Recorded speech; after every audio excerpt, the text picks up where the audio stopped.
I can't find where he posted or invite. Guys, there he is. Everybody.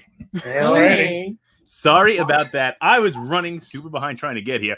Hello, It's all right. Tim. I Hello, told my Bernie. wife, Hello. Tom is always late.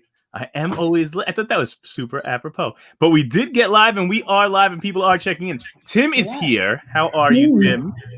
Everybody wants to know what is going on. How are you guys doing? I follow all of your adventures virtually on Facebook. So we're good. We're just hanging in. You have a low battery warning going on. I have a low battery warning. Yeah, over your head. This may be my camera, but that's okay. We'll make do until that actually goes off on us. So okay. I see it now. Yeah. So how is quarantine treating you guys over there? Living the dream. You look great right now. I gotta say, Alan's hair was not so properly done. Did you help him out with that? No. Yeah, he took a shower. I washed it. Yeah. Oh, very nice, very nice. So yeah. I know we have a bunch of people that are interested in seeing you guys today. Mm-hmm. You have so many fun, varying outlooks on things. I think. What's up, John Bolkelman? How are you, sir? Did you see the people guessing at who that was in the picture on Instagram? Oh, you're not on Instagram, right? No, neither of us are on Instagram. Oh, I was lucky enough to utilize that your wife gave me permission to use the picture whenever I saw fit. So I had a very young Alan with a bow tie in a white tux. Okay. That's got to be at least 14 or 15 years old. Yeah. At least 14 or 15 years old. And you know who somebody guessed that it was Frank Zaitz. Which was interesting. What are you guys drinking tonight? What do you have? I'm doing a little Four Roses bourbon on the rocks. Wow. Four Roses bourbon on the rocks and Middleton. And I got my Middletons. That is what you are known for, my friend. I am pouring myself a glass of Jack as soon as now that I raced over here. Nobody else in the audience got to see me race across. What is so with all of the things that are going on lately, tell us how you guys are dealing with it as a couple, or even just how life is, the new normal and such. The life new normal. I mean, this all came crashing down on us on March 13th. So we're in day 100, whatever. Yes, and each day is kind of the same thing. Slowly get up, start doing a few things, and then suddenly it's 6 o'clock. And how did that happen? And I know, and it flies. Do you think time is moving faster or slower than usual right now? It's kind of hinky, but I think overall faster, it feels like, even though it shouldn't be because I'm not really doing anything. The days go by incredibly quickly, but you think back like, oh, remember the middle of March? That was what, 3 years ago? Right. Feels like forever ago, right? Hey, Tom, we lost your picture. No. I took myself up and fixing that issue that you saw earlier. So now I just want to make sure that it's going right. But I'm listening. We're focusing on you. I'm not the star of the show today, Alan. You are the star, ESQ. And I know a lot of people out there. Bernie said your favorite line is "Living the Dream." That's also usually one of my favorite lines as well. I like that. But, I like that for what it is. And then definitely miss playing poker, but yeah. So tell us how you've adapted. So everybody knows Alan a little bit. So why don't you tell us a little bit about you and about your wife? What is your career, Lisa? What goes on over there? Tell us more about you as well. Well, I have a film and television background. And do a little bit of marketing freelancing, but my main gig is I produce events and I produce an annual film festival. So in fact, it was supposed to go up in New York the week after the shutdown started. So, oh my goodness. So that's your major day of the year. Yeah. So everything's kind of shut down. And as you are trying to figure out how to do things virtually and get people entertained and get them back on board. So there's a lot of that going on. That's very and in fact, the weekend before the shutdown, we were down in AC at the Borgata for some kind of tournament. Tournament. I know you went out for a nice steak dinner. It was a lovely weekend, but I was stressing out because I knew this was coming down, and we were trying to decide: do we cancel? What's going on? And we kept hearing, "Oh no, just go on with your usual business." and then also being in AC, as I'm more aware of the coming virus and just sort of aware of all the surfaces and kind of freaking out. But yeah. So, absolutely. I think I cashed in the rocket tournament. I think you did. I think I was down to like 1,100 chips early on and was able to come back and cash. Yeah, you had a great run. I thought you were going to take it down. I'm not even going to lie. I felt like you were going to go the entire distance of it. Well, got my buy-in back. That's still good. And then you just had a lovely dinner. Was that a birthday celebration? What was that? Yes. Yeah, it was. Because it was right after her birthday is March 1st. And so, which steakhouse did we didn't go to Old Homestead. We went to the other one. It was the Bobby Flay? Bobby, yeah. Yeah. It was all right. Old Homestead is kind of it's more old school. Yeah, it's kind of the place to go. Yeah, I agree with you. I mean, Bobby Flay's is good. It's not bad, but it's definitely, I think Old Homestead's a little bit. So you guys kind of foodies, a little bit into food and whatnot. A little bit. Yeah. And the sucky thing about all this is, my main, and I think our main hobbies are going to the movies and then going out eating and drinking, and none of that's happening right now. Yeah. So I know. So now, have you guys been ordering in a little bit more? Ron Sortino said, "What's up, y'all?" Hey, Ron. We're definitely still doing a lot of takeout. Me too. Trying to support the local places. Brooklyn Pizza in Rahway. Yeah. Brooklyn Pizza in Rahway. I got to check it out. I'm actually been passing through Rahway. People always got on me about how I said Rahway or Rahway. Either one. Raw.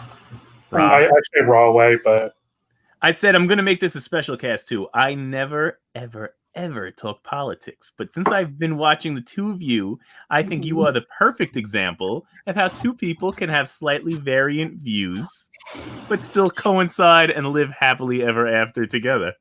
Well, I will tell the story when we first started dating, and we were getting to that point where asking, so what's your background and all that, like. So I asked her, what's your religion? I'm a Democrat.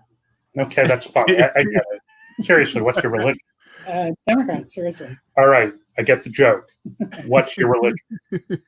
Democrat. Okay, all right. And then I found out when I went to visit her parents in Oregon, I find out that her mother was the director of the Board of Pharmacy in Oregon, and her father was the executive director of the Oregon Democratic Fund.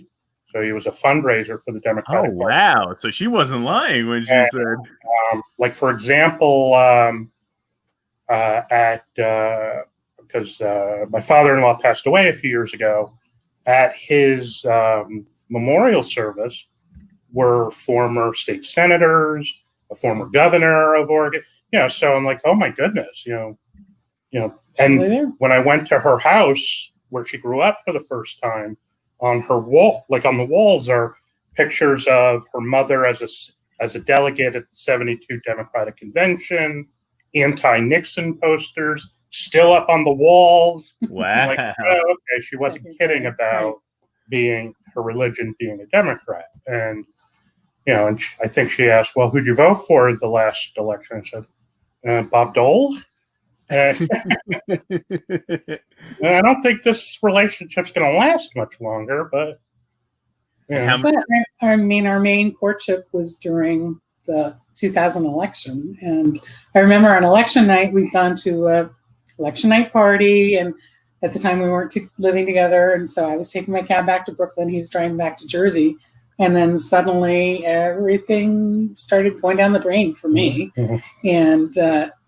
Whereas I was thinking, oh, thank God this election's over. I can't even remember how many more months that went on. Someone's going to win tonight. It's over. Yeah. It's not going to keep going on.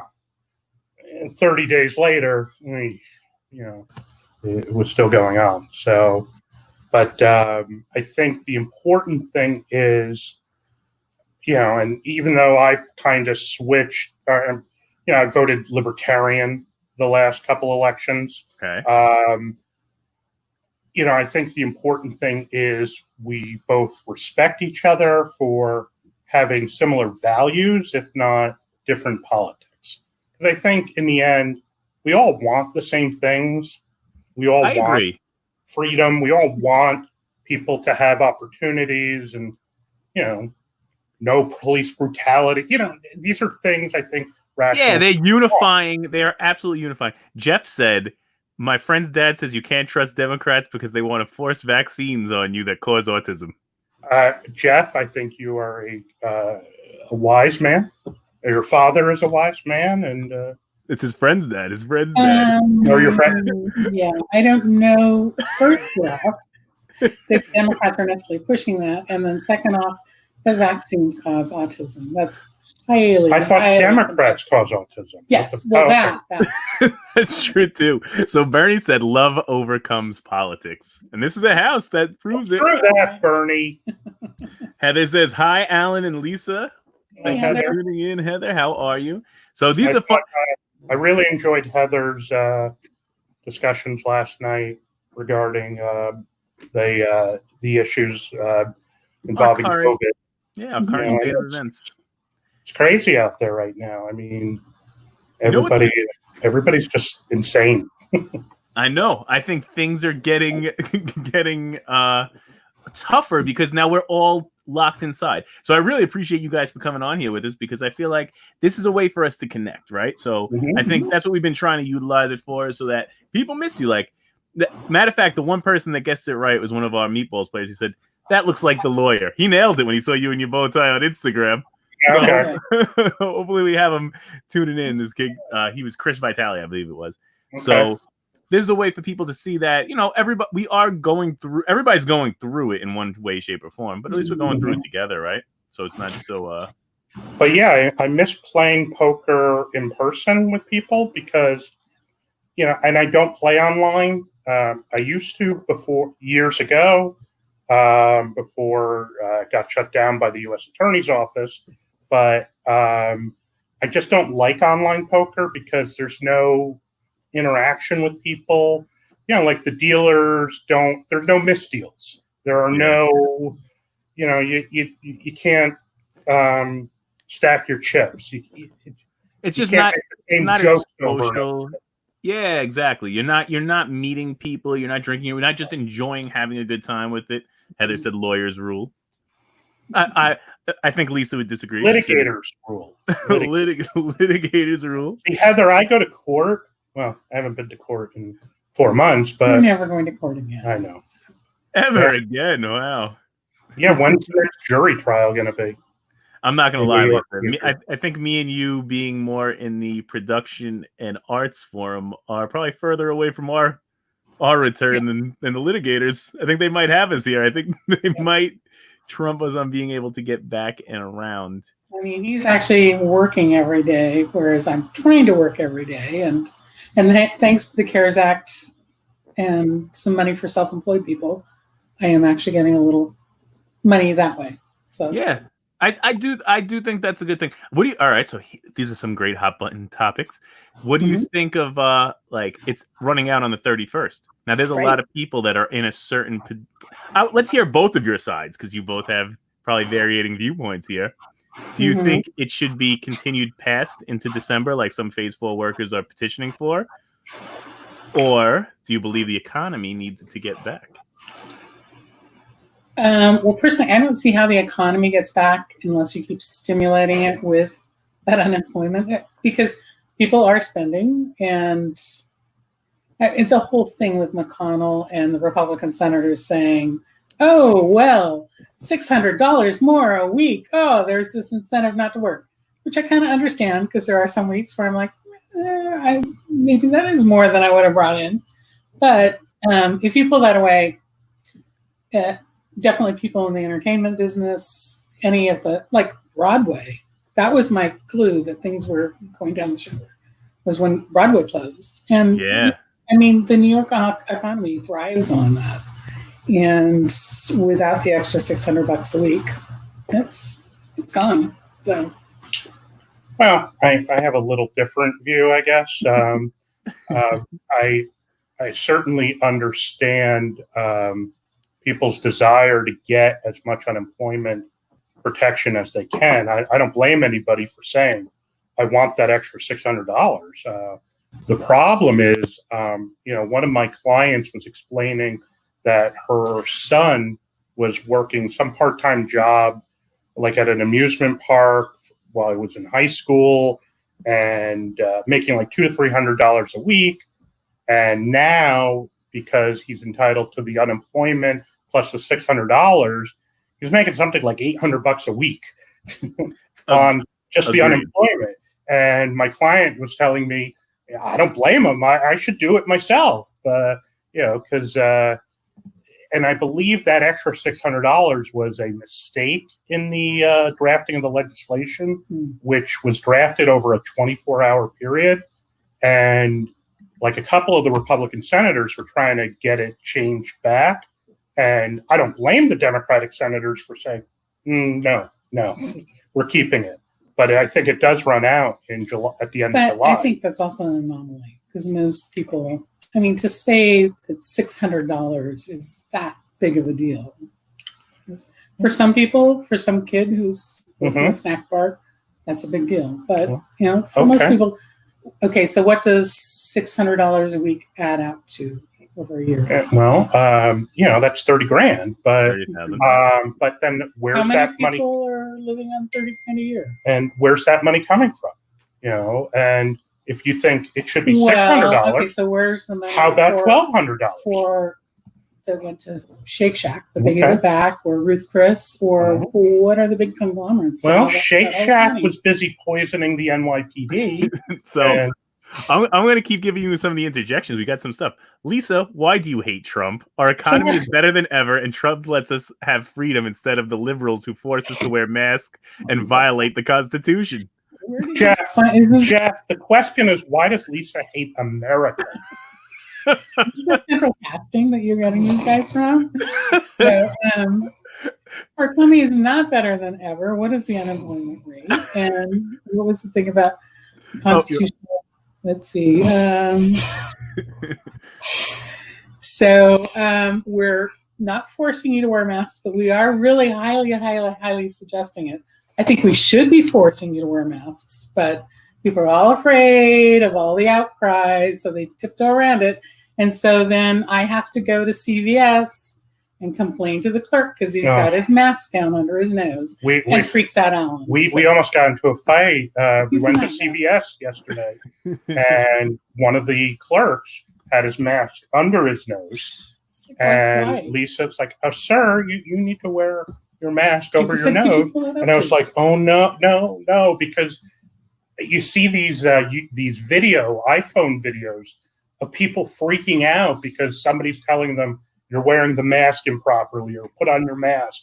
And a lot of these women at like Trader Joe's who are, just going nuts. And I'm like, oh, I don't want to be in one of those videos that goes viral. World Star. You could have got on World Star if the interaction goes right or wrong, or wrong right, one or the other.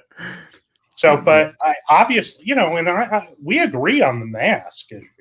I think you look at countries like South Korea, Taiwan, Singapore, they've had really good results on preventing the spread of the virus. And, in Asian cultures, wearing masks is certainly a lot more acceptable and part of everyday routine. And I think where you have a high level of people wearing masks, you have a lower level of infection rate.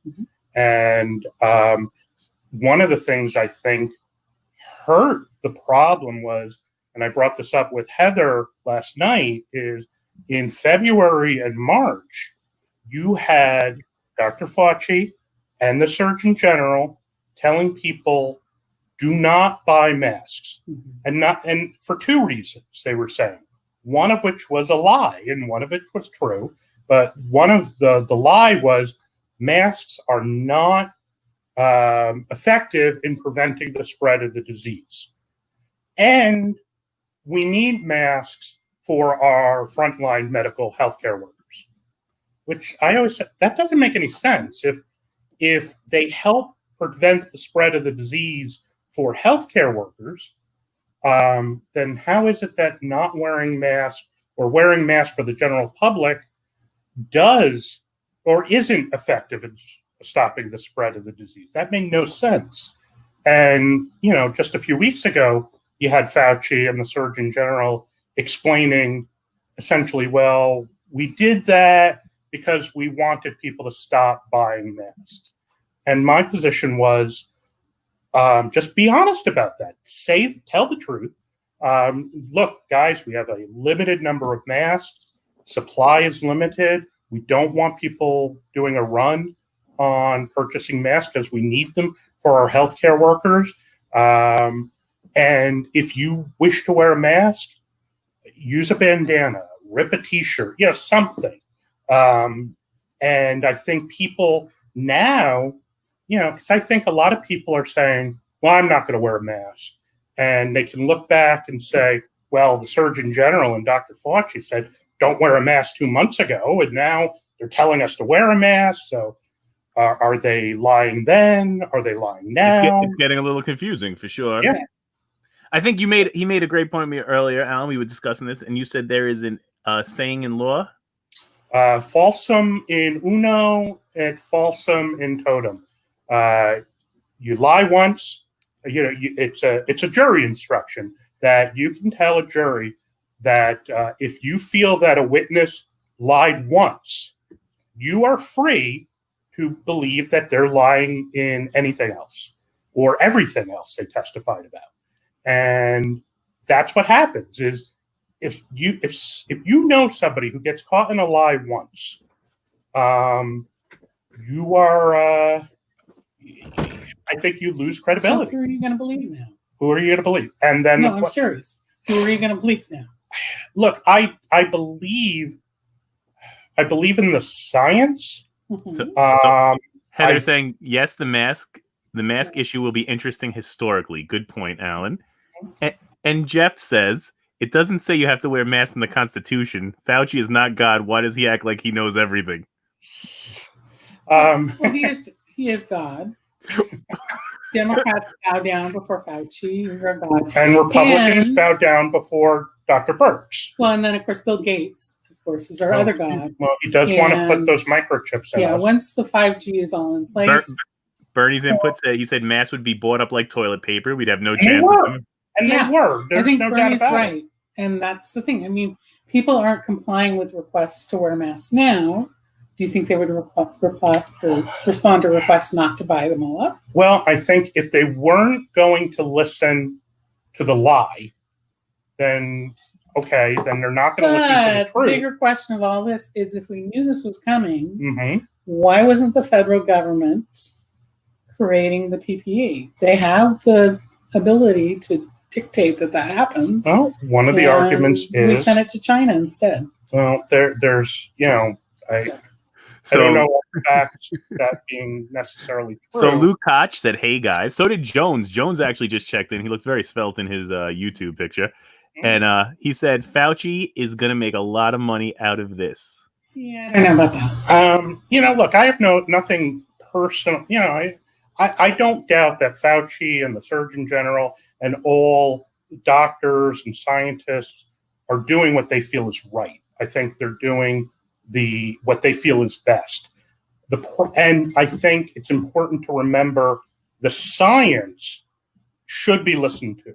The problem is when scientists misrepresent the science, I think they're doing it more from politics than necessarily science. I mean, that might be beyond even science. That may have also to do with media, like the way it's being put. Because you could take facts and twist facts a little bit, right? Like you could almost make the same group of facts make a point on both sides of an argument if you manipulate the statistics properly. I think that's troublesome. So Heather had a question. She said, Alan, curious how you think COVID will affect the legal system and the legal profession long term. Well, I'm a civil litigator. I've done a little criminal work, but I do civil litigation. So I go to court a lot. I take a lot of depositions, a lot of motion practice, and eventually do trials. But as any attorney knows, 99.9% of cases settle before they actually go to trial. And that I think is true to the similar extent in criminal law. People take a plea rather than go to trial. Is that true in civil law? Civil law, most cases get settled out before they ever hit trial? The vast majority. It's like if you go to municipal court on a traffic ticket.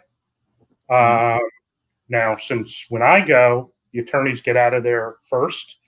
That's the main reason to hire a lawyer when you go to municipal court, is you want to be able to get out of there before everybody else, because they let the lawyers go first. Oh, and wow, if I you're didn't know that. not represented by a lawyer, you have to wait. And that's the real reason you hire a lawyer. But imagine you go to traffic court and there's 50 cases on the docket. What would happen if every one of them went to trial? It would take, you obviously couldn't do it all in one night, and there would be trials for months and months and months. So it doesn't happen. It's set up to force you to take a plea. It's set up in a civil setting to force you to settle the case. But to try to answer Heather's question, the biggest impact is the courts are closed right now. They're closed for physical appearances. They're doing a lot of virtual settings. They're doing a lot of virtual hearings.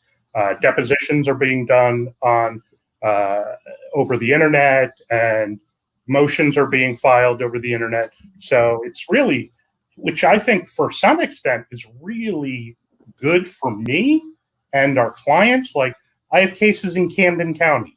I live in Union County. When I had an appearance in Camden County, I had to get my car, drive 2 hours to Camden, get out, wait, and maybe my conference might last 4 minutes, and then I had to get back in the car and drive 2 hours back. So not only is that 5 hours wasted of my day, I have to bill my client for 5 hours. So do you think this will be like a long-term effect where there'll be more of this like virtual? I hope so. Now in federal court, there is a lot more virtual hearings, and where the judge will just email you and say, "Here's my order." Sounds way more efficient, right? Yes. More efficient and more. But now Jeff chimed in yet again. He said, "My friend's dad said lawyers string you along to make more money when they could resolve the case faster." What is your opinion on that, Alan? That's a fair point, because it depends on the situation, how the attorney's getting paid. Like, I do physical I do personal injury defense work. So I defend the defendants who are sued for personal injury. Now I get paid, or at least my firm gets paid, for every hour I bill, or every 10th of an hour I bill. The plaintiff's attorney only makes a third of what they recover. So if you're a plaintiff's attorney, you want to get paid for doing as little work as possible. If you're a criminal defense attorney who gets an upfront fee, you pay me $10,000 and I'll take your case to trial, you want to plead that case out with one appearance. You want to go to the appearance, talk to the DA, take a plea, and be done, and you get your $10,000 for doing an hour's worth of work.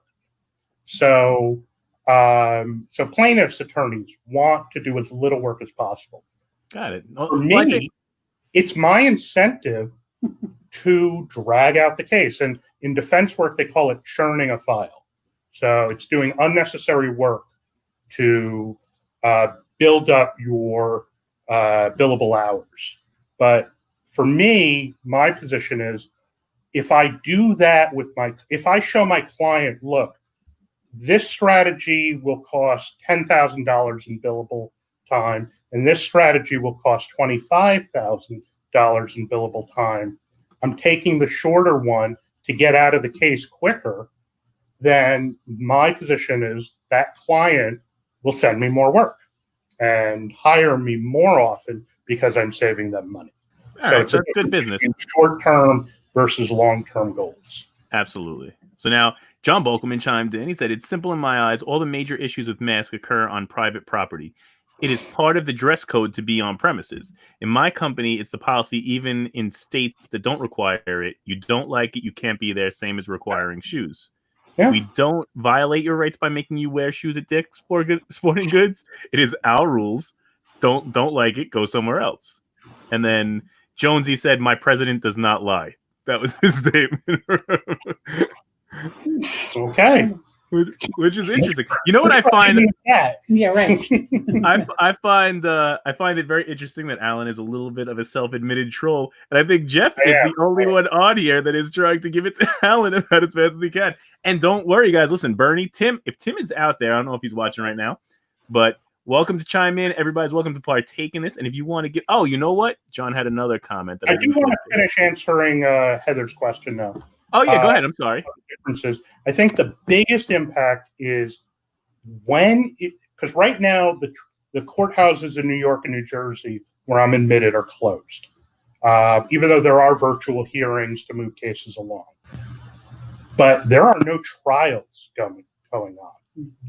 And while 99% of cases settle before trial, what usually happens or often happens is they will settle on the eve of trial, meaning, all right, we're going to pick a jury. You know, do you want to press it right to the wire? And when you're on the courthouse steps, so to speak, that's when the parties are like, all right, here's my bottom line. Give me this number, or I'll give you this number. And the case settles very often during what's called jury selection. So a lot of people I know have been on juries where they get selected for the jury. They might hear an opening argument, and then they're told by the judge, like later on, oh, the case settled before even they heard the first witness. Very common situation. But you need to have the trial start. You need the threat of the trial to actually start before people have the motivation to settle the case. That's not happening. And that's not going to happen for a long time, because what if you got called for jury duty next week? Would you go? I wouldn't get. Nobody's going to jury duty right now. When's the next? And if you've been in a jury selection room, they're very compact. There's no ventilation, and you're on top of each other. So without, if there's not I've heard many people say there may not be a jury trial till 2021. And of course, criminal jury trials would start before civil, because somebody accused of a crime has a certain constitutional right to a fair and speedy trial. How do you get past it? If there's still the threat of the virus, how do you have a jury trial? So without the threat of trial, Now, do you think it's all gonna clog up and be like bottlenecked when it does? This example is, imagine a clogged toilet that you keep using. Yeah, that's the truth. I see that happening. So now, Heather has another question for you guys. Do you guys have more friends of one party than another? And how is it to interact socially with people and family? That's a good question for you as a couple. Yeah. I'd say our core group of friends is more liberal. Well, we live in New Jersey. We live in New Jersey, and but some of his friends. Well, the other thing too is he's a debater. He comes from a debating college background, so a lot of his friends come from that, and some of them are more conservative or libertarian. And then, so does it get much more? Does it get heated at gatherings and discussions? Not heated necessarily, because a lot of debaters just like to really discuss points. I would say a lot of my friends are just like, we're not even going to go there. It's just like we don't talk about it. Would you agree? I'd say yeah. I think, and I'm more comfortable when he's with his friends and his debater friends, and they can just go at it. Whereas when it's my friends, I feel like I'm trying to mitigate and be like, well, Alan doesn't really mean that horrible thing he just said. But all right, so now that leads us to a great point. Right now, we're living in a world where we're much more isolated, and we're seeing more social media. So now, while we're doing this, what is it that's allowing people to be way more aggressive on social media than they would be possibly in a real-time event? Well, obviously, I think anytime you're typing from behind a computer screen, I think there's a little more bravery, or you're more willing to say something online than you would never say in person to a person's face. I think the next 4 months are really going to suck because this election is going to be so nasty, so partisan. In the last month, I've been blocked and lost more than I'd say a handful of friends. And but you said more now since this whole thing started, right? Than ever before. I think the tribalism that's going on right now, the anger, the frustration, there's people are frustrated and angry and confused. And, I think it's very common to see an enemy who, whether you feel it's Donald Trump or the Chinese government or, Fox News or MSNBC. I think people, want to see an enemy and want to express that. And I think the nastiness that many have seen online or in social media, for example, on my Facebook, I encourage people to, I'll be very outspoken in whatever an opinion. And I have always told people, look, if you don't agree, or bring it on, tell me why I'm wrong. Tell me why I'm an it. Okay. And, but that's one thing, though. If it's on your page. Yes. But the thing that we often argue about is he will sometimes go over to my friends' pages and say something snarky, and then it blows up on their page. And my feeling is I generally don't comment on someone else. I'll get into it on my page, fine, but I'm not going to cross over to somebody else's page. And I'll admit that there are times that I realize, maybe you may have crossed the line. Friends who don't seem to mind and enjoy, and I don't hesitate, but sometimes I need to realize, maybe this person isn't looking for an argument or a debate or even a discussion, and that's fair. They don't want it. They think so and so sucks, and they don't want to hear. And that's kind of how I run my page. Is I'll post, this is my opinion. I'm just putting it out there, and go with it. Take it somewhere else. Right. So what I've often said to people is, look, if you don't want me to comment on your page, just tell me, and I'll certainly respect your wishes. Fortunately, some people don't do that, and they'll be like, well, screw you, you're blocked, or screw you, you're unfriended. Right out of the gate. So we have a lot of comments coming in. I'm going to read a couple of them off to you guys so you could. So here's a good question from Jeff. Are people with autism allowed on juries? I was kicked off right away. Not sure why. Well, just so you know, there are two ways to get kicked off a jury. One is for cause, and one is a peremptory challenge. Okay. Peremptory challenge is essentially either side, the plaintiff or defendant or government and the defendant, the attorney can say, you, juror number 4, goodbye. I don't have to give a reason. I don't have to say why I did it.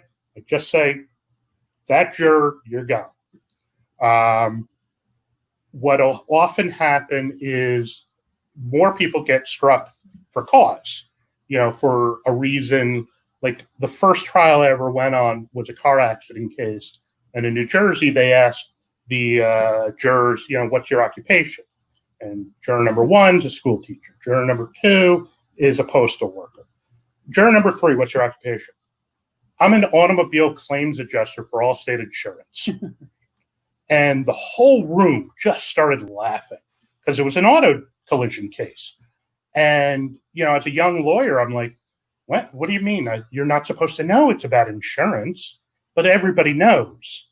This case went to trial because the insurance company couldn't settle with the plaintiff. And the judge laughed and said, all right, juror number 3, you can go on cause, because there's no way an all-state insurance claims adjuster is going to be a fair and impartial juror on an automobile claims case. Absolutely. Now, so as far as why you got struck, I don't know. If it, sometimes people just get a bad feeling, like I don't want to, I think that person's going to be inclined to believe the defendant, or that person can be inclined to believe a plaintiff.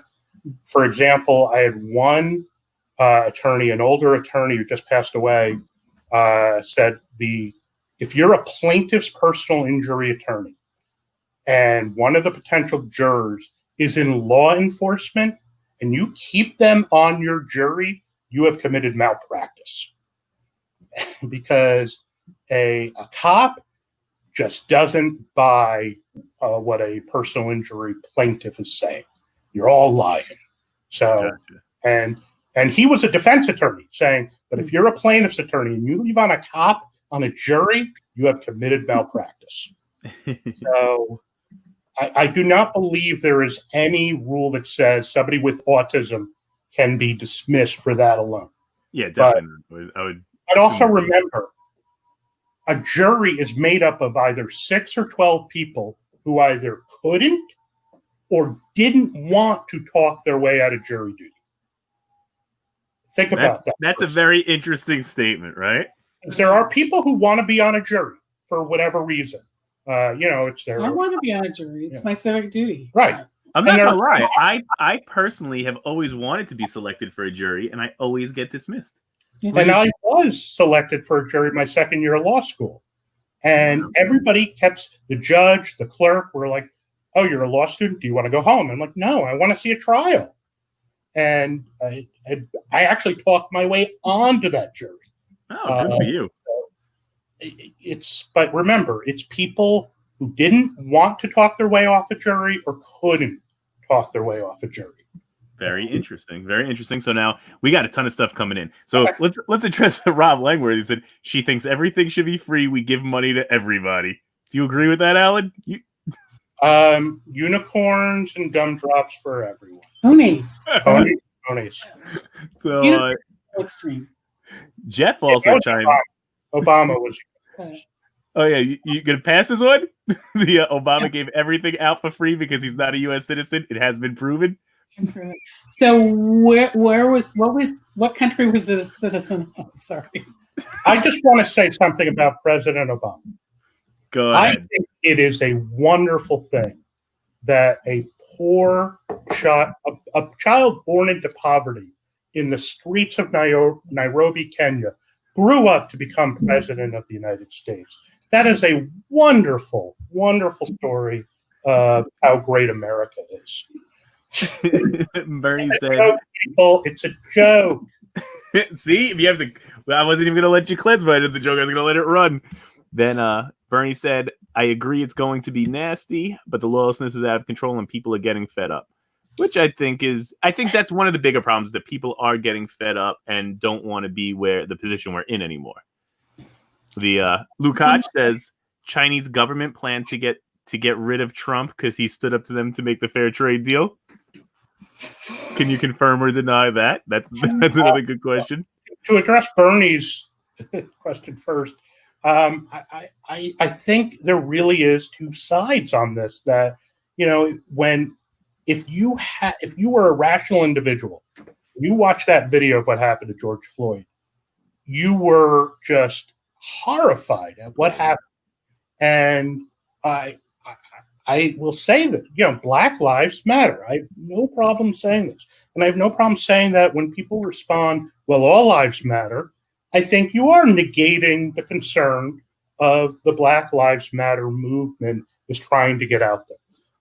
I've said that my first example where I saw racism in the legal system was when I was 17 in traffic court. I got subpoenaed because I witnessed an accident where a guy ran away, hit and run, and I'm sitting in Mountainside, New Jersey traffic court, and everybody going up was basically pleading guilty to the same offense: driving on a suspended license. And I noticed that some of the people going up to plead guilty, everybody pled guilty or was found guilty. And some of the people were saying to the judge, because it was like a $250 fine. And some people would ask, Judge, can I apply my bond to that fine? And the judge would say yes, and they would move on. And I had no idea what they were talking about. I'm 17. And some people wouldn't ask about their bond. And then I noticed something. Everybody who was a person of color was asking if they could apply their bond. And everybody who was white wasn't asking that question. And then I learned later that if you were caught driving on a suspended license, you can be arrested. What I learned was the people asking about their bond had been arrested, posted bond to get out, and then wanted to use the bond they paid for their fine. I'm like, wait a minute. Everyone who was a person of color was arrested? And everybody who was white wasn't? And I'm like, oh, maybe there is something to this issue of race. And every time I've been doing jury selection, if some of the witnesses are police officers, they are told by the judge that the testimony of a police officer is not to be given any added weight or lesser weight as a factual witness, meaning if a police officer is testifying as to what happened, their testimony is to be treated the same as any other witness. Can you do that? And I would notice that anyone who is a person, more often than not, people of color would say, well, I had a bad experience with law enforcement. And they would explain why. That I'm like, and it didn't matter the level of education, because if you do jury selection in Manhattan, everybody's got a college degree. Everybody's got an advanced degree. And it didn't matter. Everybody was a person of color, was talking about a bad experience they had with law enforcement. And I'm like, wow, maybe there is something to that. Okay, now getting back to what Bernie was saying about the anger and the violence that's going on. I think that really hurts the movement. I think that hurts the cause because, if you're somebody who watches the video of George Floyd being killed and you believe, oh my God, something needs to change. Our law enforcement system needs to be transformed. And then you see people burning down neighborhoods. But that's the thing. I think it's very important to distinguish between the peaceful protesters and the rioters that are taking advantage of that. I think they are. Smashing in buildings. And very often you'd watch the footage and you just have these hoodlums coming in and sweeping through stores and no connection with the people who've been there protesting earlier. Well, I whether or not there's a connection, I think is open for debate. But I think the problem is the media. I think the media and I think politicians, where you have one side of the aisle saying, we got to stop the rioters. And then another side saying, well, we got to stop the racist police. And well, maybe you're both right. There's some nuance there. Maybe, there's, somebody tearing down a statue of Ulysses S. Grant maybe isn't helping the cause. They took down the elk statue in Portland today. It's just a freaking elk. So. They defaced the memorial for the 54th Massachusetts Regiment. And that's the regiment that they made the movie Glory out of, with Denzel Washington. It's insanity what's going on. So I understand, what Bernie's saying is I'm sitting there and I'm watching this and I'm like, this is insanity. Well, abolish the police or defund the police. Well, okay. Well, no, what we meant is reallocate funds for the police to be less violent. That's not a good slogan. Well, neither is abolish the police. No, it's not. Defund the police isn't either. Yeah, it's so. I think this is very interesting because I get to see both of your perspective. I am a firm believer that most people are not on the fringe of bad, right? So like it is the fringe of bad. So in both of your instances that you were discussing, like the horrible racist officer that was a murderer is a fringe player in the police. I hope is a fringe player in the police department. I hope. Yeah. And the rioters are a fringe player in that movement. The rioters are also an outlier of the real movement. Just like that guy is an outlier of the police, these people are outliers of the movement.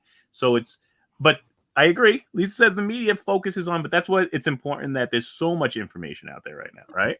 And conflict sells. So whatever is most visual and bombs and things blowing up. Yeah, we had it. We had a discussion earlier. I've even in this microcosm of this little YouTube show experience that we have that goes the people that have the most like pertinent real issues to talk about, we get the least amount of viewership. The ones that are outrageous and sensational and that don't have real content have tremendous viewership. So it's crazy. So we're gonna have to hear all your dirty secrets in a little while to make sure this viewership goes up. So John Volkman says, thoughts on why every 4 years our country gets so split and no one can compromise? It is either you are with them or you are an outcast. The First Amendment is there, but it's at your own risk. Well, I believe that I tend to believe that there are politicians who you don't hear about who are working out the deals and writing the legislation and the regulations. And hopefully there are people, they're the show horses and the workhorses who among our elected officials. But and everybody says it's never been this bad, partisan wise or tribalistic wise. I think if you look at I think it was the election in 1804 or 1800, somebody could correct, the one where John Adams was the incumbent and lost to Thomas Jefferson. Aaron Burr was running and he was raising an army in case he lost. And that election was the nastiest election in probably U.S. history, if you do some research on. And I'm sure the election of 1860 or the election of 1864, I mean, we had an election during our Civil War. So those were some nasty elections. This is bad, but I don't think it's quite as bad as some of the other ones were. But who knows? 4 months, there's plenty of time.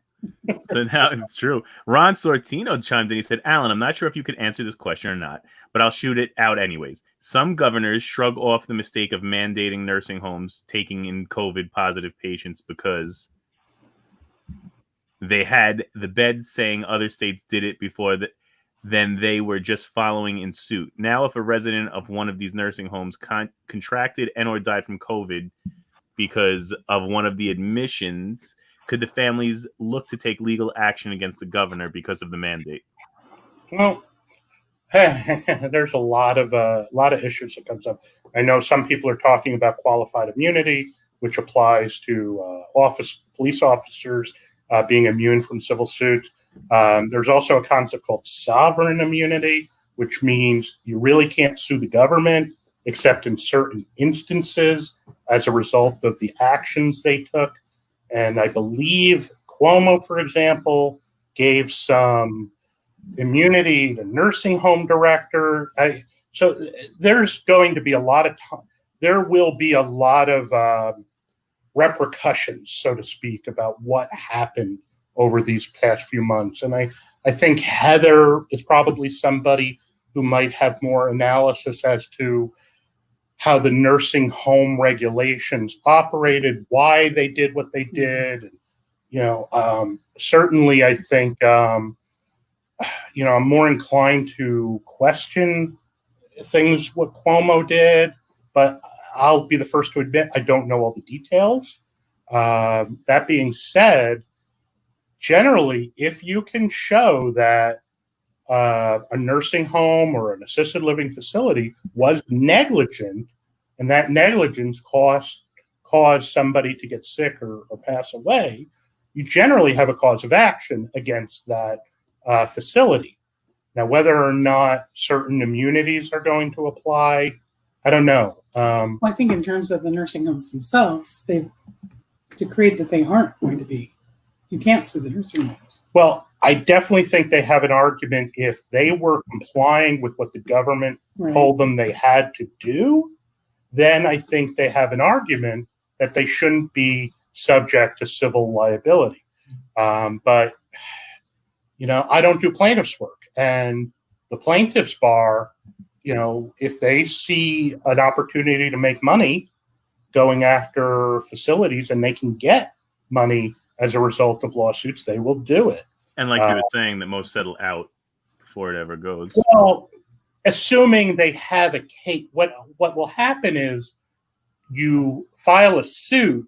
If you're immune from liability, you'll file what's called a motion to dismiss, saying, hey, even if you could prove we did everything wrong, the law says we're immune. And a judge will then determine, okay, you're right.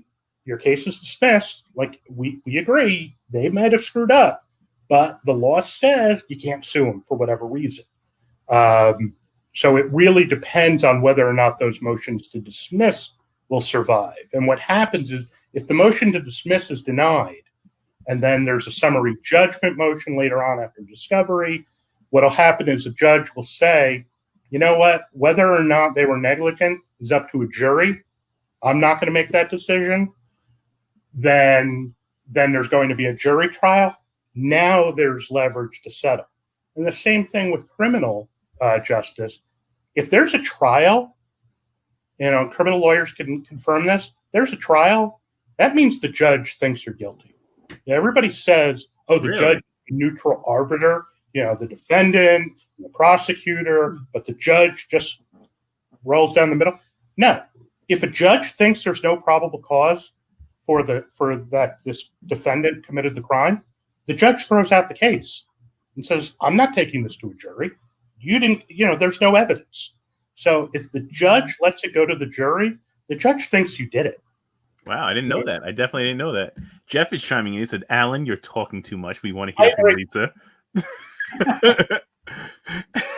And so now, so we got a lot. So Heather actually said, yes, good one for the cast next week. Nursing home liability, duty, preach, causes damage. I agree.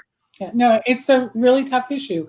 My mom is in assisted living back in Oregon, and we've been trying to get them going on testing. It's best if they're locked down, but then you have the problem of care workers coming in and out. And as things start to open up and other people aren't wearing masks, there's more danger of people coming in and exposing them. As to Cuomo and Murphy, I think they definitely made some mistakes. Wow. All right. I think I've said this before, and you just don't recognize that. In bringing the COVID patients back into the facilities. But at the time, they're sort of flying blind. Also, the problem with, I've dealt with this with aging parents, of hospitals want you out of there once they've done their treatment. And so they just kind of send you out into the world. So I think they were trying to facilitate that within the nursing homes. I think it was a mistake, but it's sort of a misfeasance rather than malfeasance. Yeah, I don't think Cuomo was trying, twirling his mustache and saying, how do we kill elderly people? I mean, it's, and I think with Murphy, I remember watching him on that interview with Tucker Carlson, and Tucker Carlson asking, well, what about people's First Amendment rights to go to their house of worship? And you're taking that away. And, and the obvious answer is, you know what, Tucker, we're trying to balance public health with protecting people's First Amendment rights. And I am working hard every day to balance those, and, the standard bullshit political answer. And instead he said something like, oh, the Bill of Rights, that's above my pay grade. I'm like, you just gave Tucker talking points for the next 6 months. And it's clear Murphy he didn't mean, I don't give a shit about your Bill of Rights, even though some people would say he's acting like that. It's like and Trump does the same thing. It's like, how are you going to get PPE to medical employees? And he says, well, they're going out the back door or the side door. I'm like, even if that's true, you don't say that. You just say we are working hard with our our product manufacturers to get, and the chain of custody, or the supply chains to get people the masks they need. And I'm working like a laser.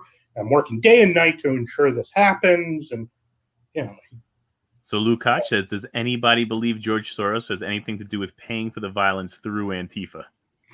Let's hear both of your opinions on this. I think this is an interesting one. The favorite joke among my Democratic cabal on Facebook is like, did you get your check from George yet? Because... And my cabal, the libertarian conservative, is, did you get your check from the Koch brothers? Right, yeah. So there's this big belief that George Soros, and it's kind of an anti-Semitic trope, but there's the belief, you can argue, if you want.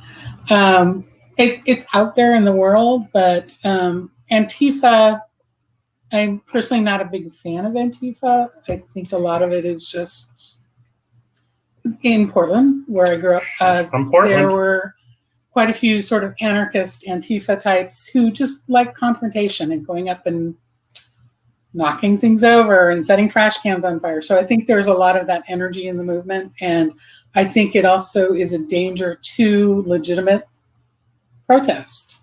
When I participated in the Women's March, it was sort of a comfort to know that everyone was going to be wearing pink pussy hats because they weren't going to be the black-clad, scary Antifa. And if you have Antifa around you, quite often you know that there's going to be violence and also the police cracking down because they see Antifa. So I would just kind of stay away from that. So anyway, I don't think George Soros is paying Antifa. I think he's what's the term? Astroturfing. Astroturfing. Yes. Astroturfing. What is astroturfing? Oh, meaning it's a fake grassroots effort. Meaning it's not really a grassroots activism. He's creating artificial grassroots efforts, hence astroturfing. Interesting. I didn't. Whereas you have to open things up, protesters. That was astroturfing. Oh. There's a meme. Well, the ones protesting the lockdown, they were spreading the virus. But if you were protesting for Black Lives Matter, you didn't spread the virus. No response. No rebuttal. So Joan says, what is your take on the AG silencing of attorney of SDNY? President can dismiss an attorney general for any reason at any time. That's the That's what the statute says. Yeah, it was a little more complicated because he was appointed, and you need Senate approval, and that's basically Trump is trying to silence anyone who might bring his cases forward in the SDNY. There are a lot of financial cases coming through, and firing whoever happens to be the U.S. attorney doesn't stop ongoing investigations. The staff is still there doing the same investigation. Only because Berman stepped forward, and so then his deputy had to fill his place, whereas Barr wanted to bring in some random guy. Where was he? He was the New Jersey Attorney General, or the New Jersey U.S. Attorney is who we wanted to bring in. But he hasn't been approved by the Senate, so there are certain... Again, you can fire a U.S. attorney for any reason or no reason. But it's highly suspect. Of course it is. And, doing it on a Friday night and, and saying he resigned when he didn't, it's embarrassing and it looks silly. We just need to impeach Barr. So. Yeah, good luck with that. You guys tried. It didn't work. No, we impeached Trump. We impeached Trump, and he was acquitted. Okay. We just haven't gone for Barr yet. So. Oh, man. The next 4 months are going to be a lot of fun. All right. But I think it was, look, I think, don't get me wrong, I am no Trump supporter. Well, the question right now to you, Alan, what are your thoughts on Hillary Clinton? I thought... Just not drinking. There we go. Let's get into it. I thought the 2016 election was just... Who do you hate more? Hillary or Trump? I know Lisa was definitely a Hillary supporter. And I think Hillary, I'll be fair to Hillary to some extent in that one of the things they attacked her on was she had defended a person accused of rape when she was an attorney in Arkansas on a pro bono basis.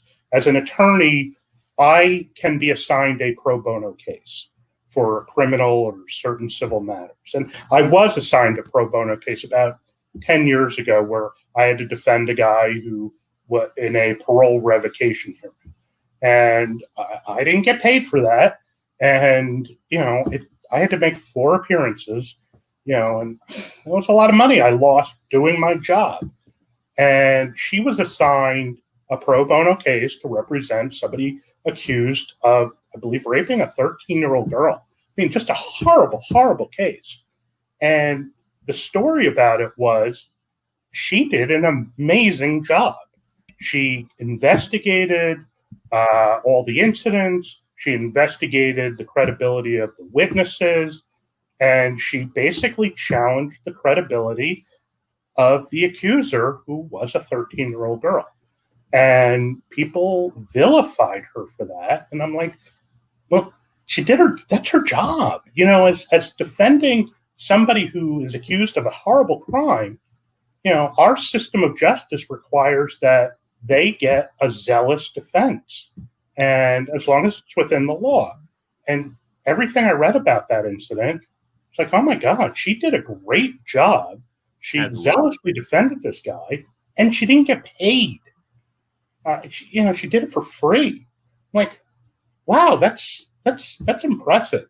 And don't get me wrong, there are definitely a lot of things about her I don't like, but I think to some extent, she did get a bad rap. I think she was a terrible campaigner. I mean, and everything. And even Lisa will agree with this. A lot of her campaign people, like Robbie Mook, and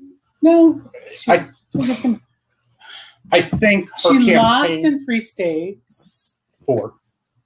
Florida. 3. Yeah, she lost Florida, Okay, Pennsylvania, Michigan, and Wisconsin. Alan doesn't believe the whole Russia thing. I think there was some. No, I believe Russia exists. And basically, she brought in more popular votes than anyone other than Obama. So, how'd she do in Wisconsin? That's the thing. The Electoral College kind of screwed things up for us, and it was a devastating loss for me. Growing up as a Democrat, there were many, many losses over the years, but this was one of the most painful. So. And seeing what we ended up with, we did not think that was going to happen. And I still think she ran a bad campaign. There was a lot of things in her campaign where there was a lot of arrogance, where they weren't listening to the grassroots. And I think after she lost and writing her book, What Happened, I think she can write whatever fucking book she wants. Absolutely. And she should be out there drinking Chardonnay and hiking. And she blamed Jim Comey. She blamed Russia. Any man doing that is like, okay, that's fine. She blamed everyone but herself. That's what you do. So Bernie says, why are so many Democrats not Hillary fans? Bernie bros. Bernie. I don't think Bernie's a Bernie bro. And actually, this is interesting because I was looking at my block list. I don't have a huge block list. But most of the people I've blocked are random Bernie supporters who came over and just were nasty. So I get to block somebody on social media, which is, I guess, interesting. I'm very apolitical. I try to be as apolitical as possible. Yeah. So and this is just if you would post something vaguely positive about Hillary. This was in 2016 in the primary, so you just get blah blah blah blah blah blah blah. These random people coming over and saying crappy things. And so what happened was a lot of us just went underground, and so you have these secret groups of Hillary supporters, which then, because we're all just talking to each other underground, we're not publicly declaring our support. So trying to be a little more declarative. And she won the primary. Yeah, I know. Bernie said he is a Trump supporter.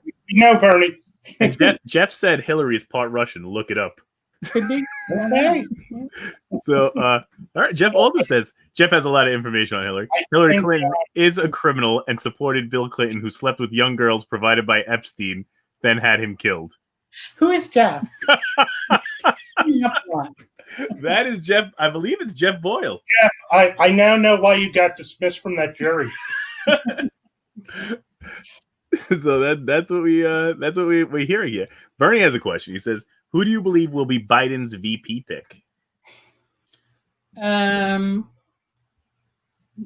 I hope it is, and this was Biden-Harris was my original pick starting out. So I think she would be a great match to him, sort of the whole joyful warrior. I think they've got a good charisma together, and she's just got a very great positive vibe about her.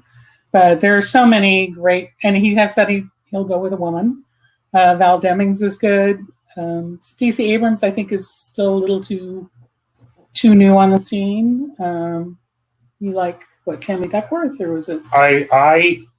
If you asked a month ago, I thought the best, the pick that you need, because you want to win the election. You want to win Wisconsin. You want to win Michigan, Pennsylvania. I thought Amy Klobuchar was your best number one choice. And then some idiot cop in Minneapolis kind of put the kibosh on that one. So I think the safe pick is Kamala Harris. And I think ultimately, if your goal is to win those three states, I guess Tammy Duckworth is your best option. And considering he limited himself to just a woman, which I don't get, even if your intention was to always pick a woman, why say it? Why limit yourself? But okay, he's John Bolkelman chimed in. He said Biden's VP will be a young girl, so he can smell her head daily. That was an interesting one. And then Bernie said, "Do you think Hillary will be Biden's VP pick?" That would be my secret fantasy, but I don't think that. Bernie, he wants to win. Actually, my secret fantasy was when they were talking about Biden having to step down, and I was like, that's when we get Hillary in there. That'll work. That could, who knows where it's going to happen. So Ron Sortino said, "My sister lives in a nursing home facility, and there have been 2 COVID positive patients brought to the home. Thankfully, she did not contract it, but it was concerned. He appreciates the info from you guys." That's good news. Well, I was, if you follow my Facebook, I know 3 people who were infected with COVID. One was an attorney in my office who his office is literally next to mine. He and his husband, no symptoms. They were diagnosed, no symptoms, or very minor symptoms. Another friend of mine who is a professional writer, who was infected early on, was on a ventilator for 6 days, and survived. Which is amazing, because 80% of the time, if you go on a ventilator, you don't get off that ventilator. And then a third person who was 59 and died in May. I'm sorry. And I was telling Tom, he used to run underground poker clubs or poker games in New York City. And such the quintessential New Yorker, just sort of he was so full of life. Full of energy. Yeah. So full of life. And then he had heart surgery about 6 months before. Not even that far. So he was definitely at risk. But who's to say anyone deserves to die just because they're at risk or they're old and in a nursing home? That's so horrible. Right.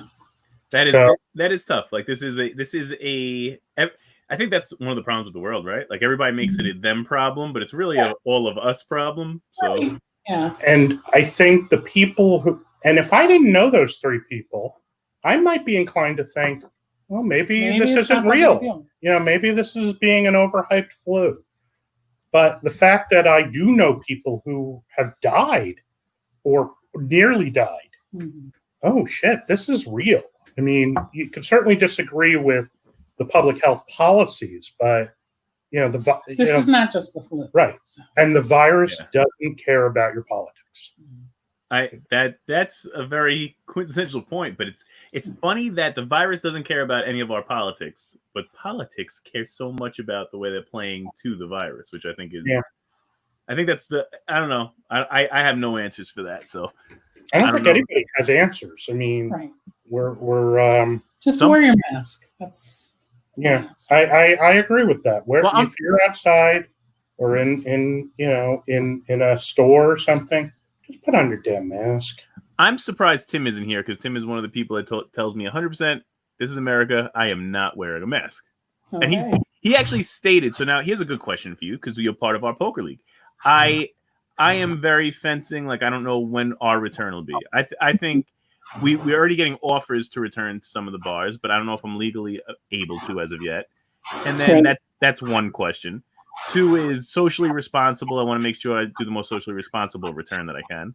And then 3 is, what if I have players that are refusing to wear a mask? How many players will not come out because they need...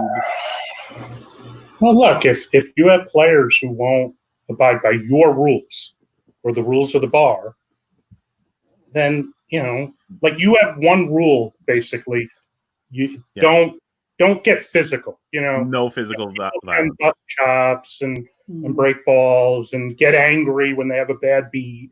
But if you physically confront somebody for any reason, you're suspended. And if you do it again, physical altercations usually lead to, like, if it's like an intentional direct physical altercation, it tends to go straight to a suspension, straight to like a banning.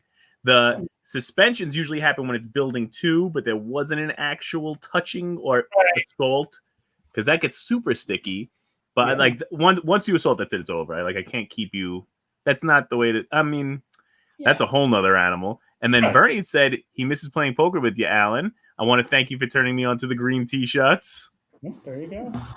And now and what I always say, what I love about your league is, yes, there's the poker, and I want to become a better poker player, and the quality of poker players in the league is very high, and thank you to other players,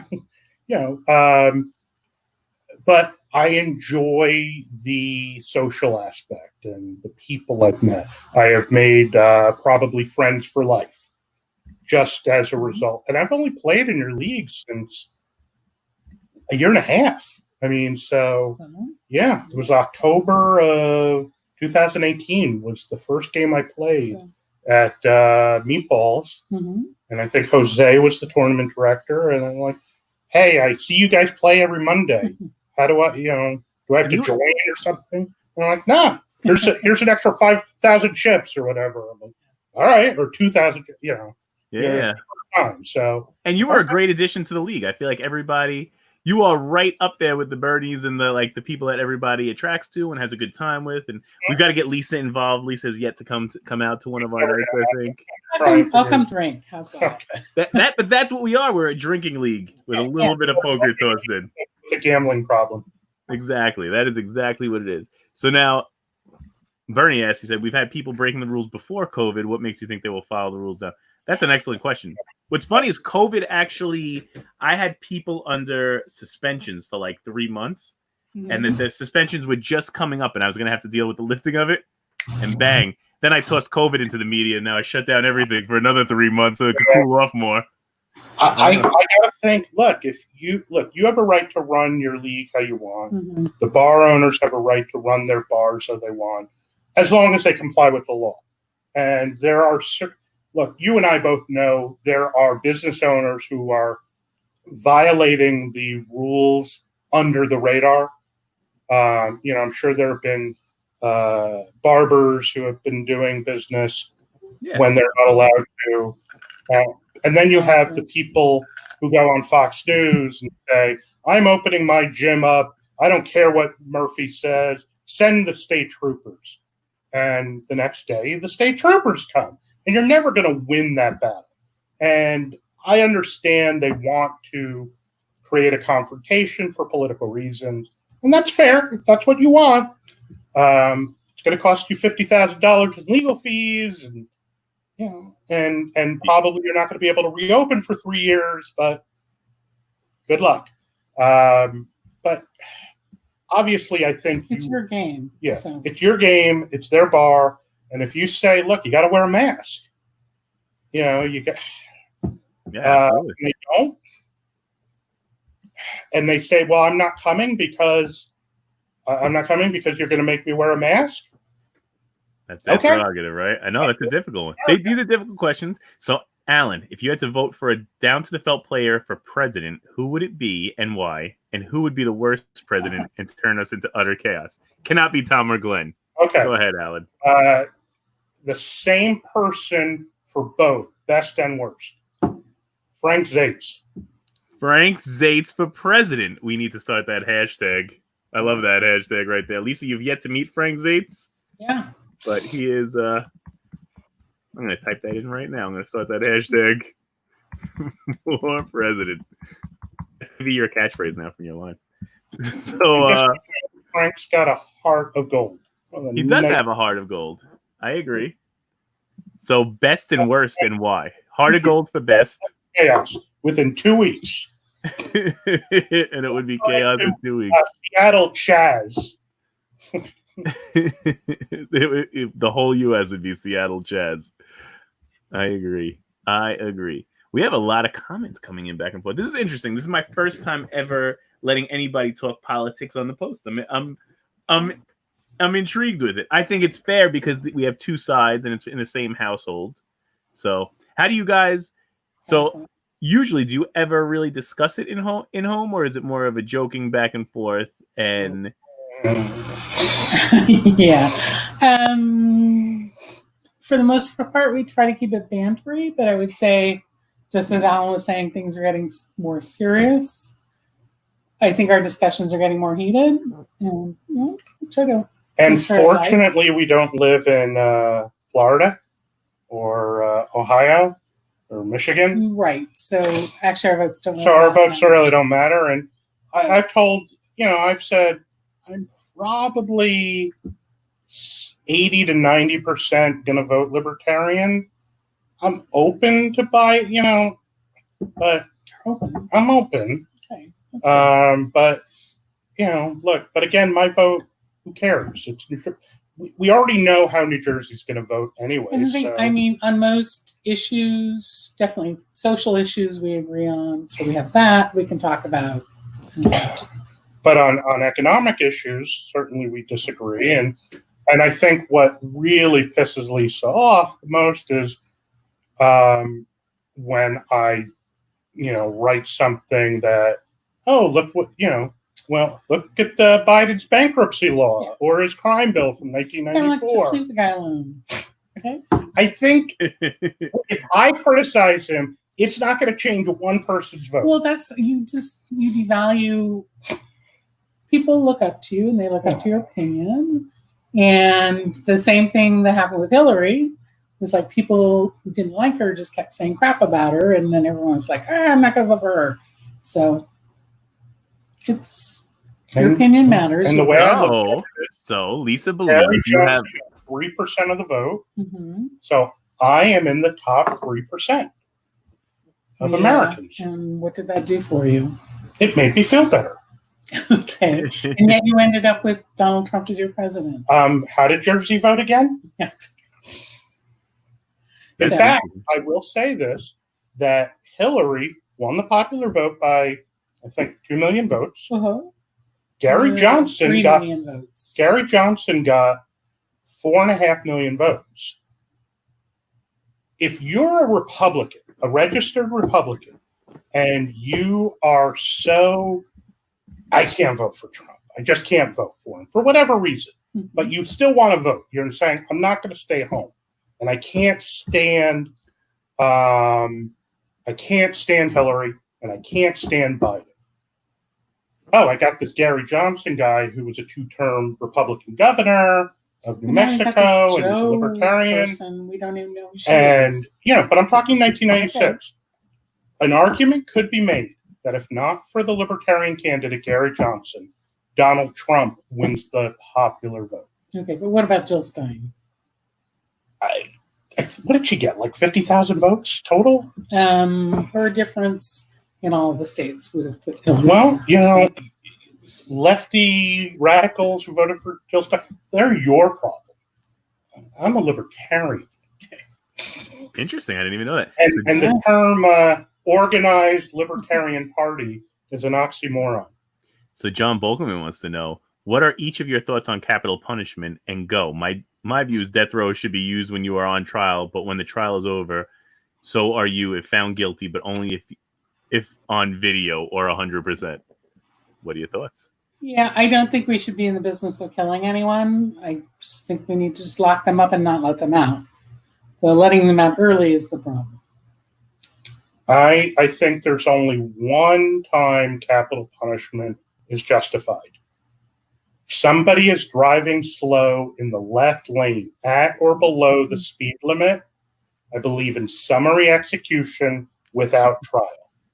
There you go. Other than that, my views on capital punishment have, why take the risk? If there's a potential, there's a doubt as to guilt or, and if you look at how much it costs to execute somebody, it's actually more expensive to execute somebody than it is to just keep them in prison for the rest of their life. So really, financially, yeah, because all the court, the legal proceedings required. Like, for example, in most states, if the government is pressing for the death penalty, they're not allowed to negotiate a plea for a lesser offense for life imprisonment because it's such an unfair negotiation tactic. Because the argument is, all right, if you don't plead, we're going to convict you of first-degree murder and execute you.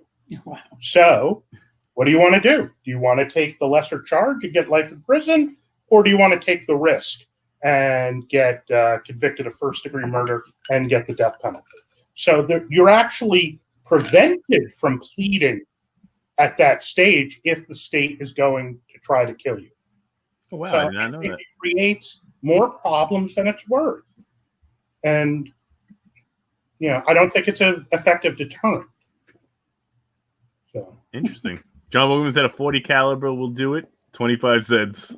Well, in China, I believe they bill the family for the cost of the bullet. Wow. I don't know if that's true, but that's an interesting statement. I might have to look that up. All right, so let's get into some a little more lighthearted. What is your who are your hall passes for each other? Do you have a celebrity hall pass? We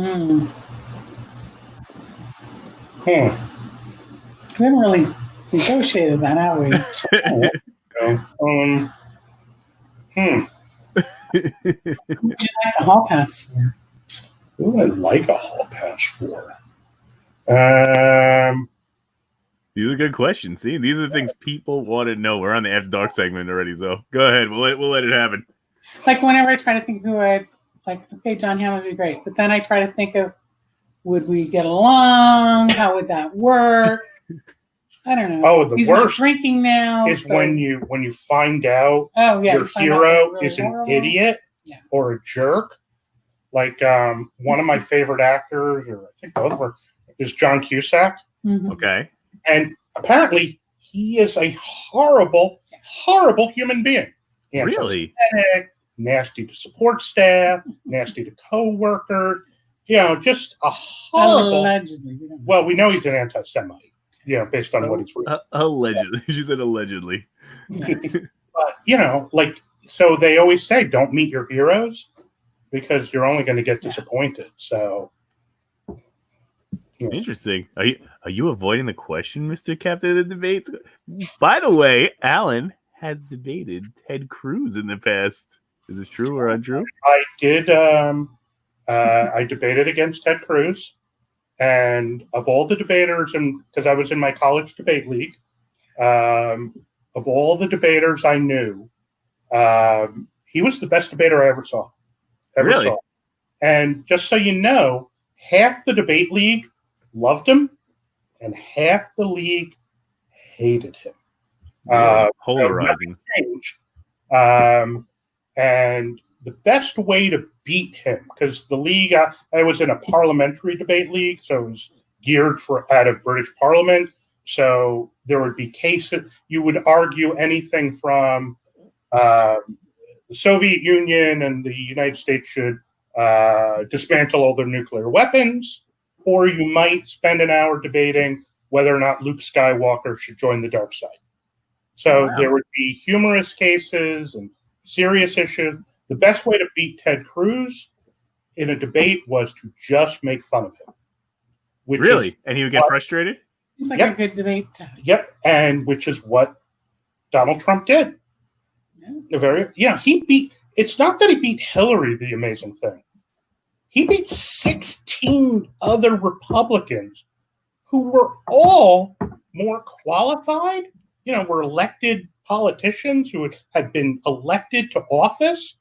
And this guy comes out of nowhere and beats all of them. Left field. Interesting. Yeah. It was very interesting. Jeff wants to know, when are we going to start asking the sex questions? Because that's what we tend to do with couples on here. And then the crowd's asking for MFK. Get consent. Jeff, consent. Very important. Written or verbal? Yes. Yes. Yes. Verbal, written if you can, but at least verbal, please. Oh, I thought he was. I think John Bolkerman's giving you an MFK, Hillary, Monica Lewinsky, and Pelosi. Go ahead. Ooh.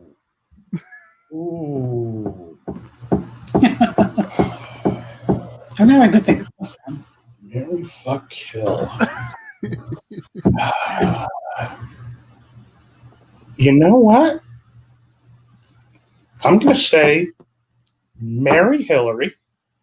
Wow. Monica. I mean, come on. And kill Pelosi. Yeah. And killing Pelosi. Interesting. I would go marry Hillary. Yeah. Okay.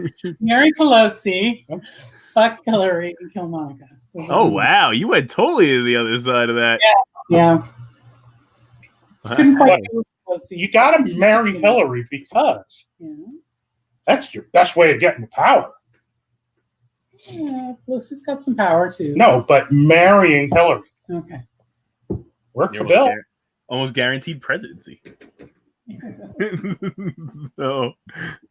Oh man, I appreciate this. This has been I'm enjoying the political banter talk on our show for the first time ever that I don't have to really partake in or give my point of view in. That's perfect. So, Tom, let me ask you: when do you think there's going to be an in-person poker? And I asked this for Heather last night.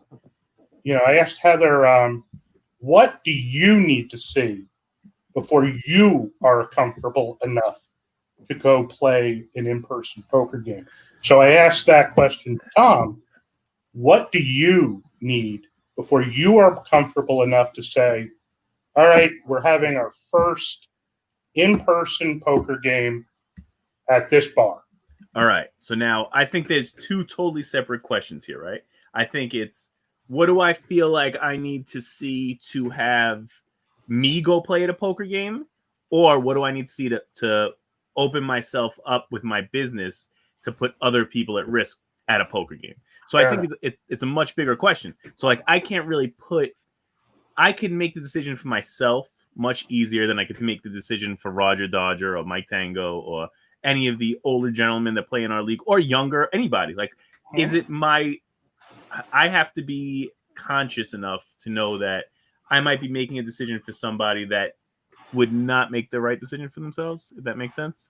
Yeah. So that's where I am so at a loss. Like, I'm having a lot of I'm going through it right now because I've slightly returned on the private party aspect because we're being hired as a function or a service, but I need to be vigilant in the proper, my guys have to be wearing the proper PPE. Like, and I feel like that's a big thing, like face shields. People think I'm a little excessive because I make them wear a mask and then a mask cover and then a face shield, then gloves and disinfect and change every time the group of people changes. But I don't know. Like, I feel like that's the only way to do it responsibly. And I think business owners, from my perspective, need to show that they're going to go above and beyond what's mandated by law. Like, law says you can't kill somebody. Law doesn't say to be nice to somebody. So I think people should be nice to people. I don't think it's our responsibility. As a business owner, it's my responsibility to do the minimum. I think it's to do well above that minimum. And I think that's the right thing to do in life. I don't know. It's a tough one. Like, this is a very tough question for me. I did not plan on returning swiftly because I knew where we were sitting. Lukács is saying vaccine. He was going to wait for a vaccine. I don't know about a vaccine being my. There's actually a test. What? Yeah. I don't think there's ever been a vaccine for a COVID virus before. Heather might know, one way or another. I would say maybe adequate testing and tracing. I think or treatment that's reasonable. There's not going to be any tracing in America. Yeah, I know. And I know Heather was talking about this last night. Yeah. Americans are not South Koreans or Chinese or Taiwanese. It's just crazy looking at all the other countries. And brought it down. But Americans, there's a big difference between that individualist culture and the communal culture of, Americans are like, individual rights, and that's great, and on many fronts, it is great, but on some fronts, it's very difficult. Like, so many people, and if you're only contact tracing 40% of the population, and 60% are saying, hell no, I'm not going to download this app for my phone so that you can trace where I go. New York is now sending out subpoenas. Good luck. Good luck. Good. That is a good luck. So John Bolkman says, Tom, get a temperature scanner and scan us. Bring the butt therm just in case some prefer that method. So I don't think temperature is the best way to do it. There is a Israeli test that, if it comes through, I think would be a game changer. It's like a breathalyzer style test that gives you the accuracy within 1 minute and has over 90% accuracy so far in testing. I don't know if that's true or not. If that's true, I think that would be something that would help bring me back. Yeah.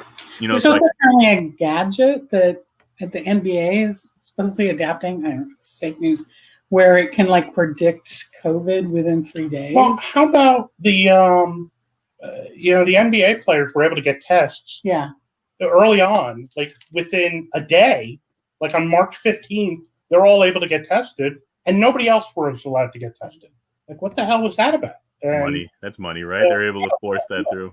How was Tom Hanks able to get a test on March 14th, and none of us were? So, of course, people with money are always going to. It's going to be a different one. So now Bernie says, Tom, you and the bar owners cannot be held accountable if someone gets COVID. I don't know if that's true or not legally. You tell me. I know. I'm involved with a bunch of other film festivals, and we're trying to figure out when, the dates keep getting pushed back. Like, I would be looking at maybe March of 2021. But apparently now to get insurance, you just can't get it. And the next question is, how do you the issue of proof or evidentiary issue? How do you prove where you got the virus? Where you contracted it? Yeah, you could say, all right, 18 people at this party all got infected. I think it's pretty easy to trace. But okay, but who was the person that infected everybody? My wife's job, they have to sign off every morning that they come in. They have to sign off on, I have not been around anybody that's currently active. I have not this, I have not that. I do not believe I have it. Or how many people remember who they interacted with? So Jeff wants to know, is that cat okay? Okay, this is Radley. And Radley had his business last week, and so he's okay. Radley got his manhood removed. Yes. Man. Well, his balls, not his. Just Yes. Just the berries, not the twig. Got it. To prevent him from licking where the surgery was. Yeah. Got it. I did not know. So now, cats. So Fauci and Bill Gates have the vaccine that came across, and Bernie said because the league is voluntary. Yeah, but even though the league's voluntary, I do believe that there's some sort of. I mean, I think it would fall upon me, somewhere.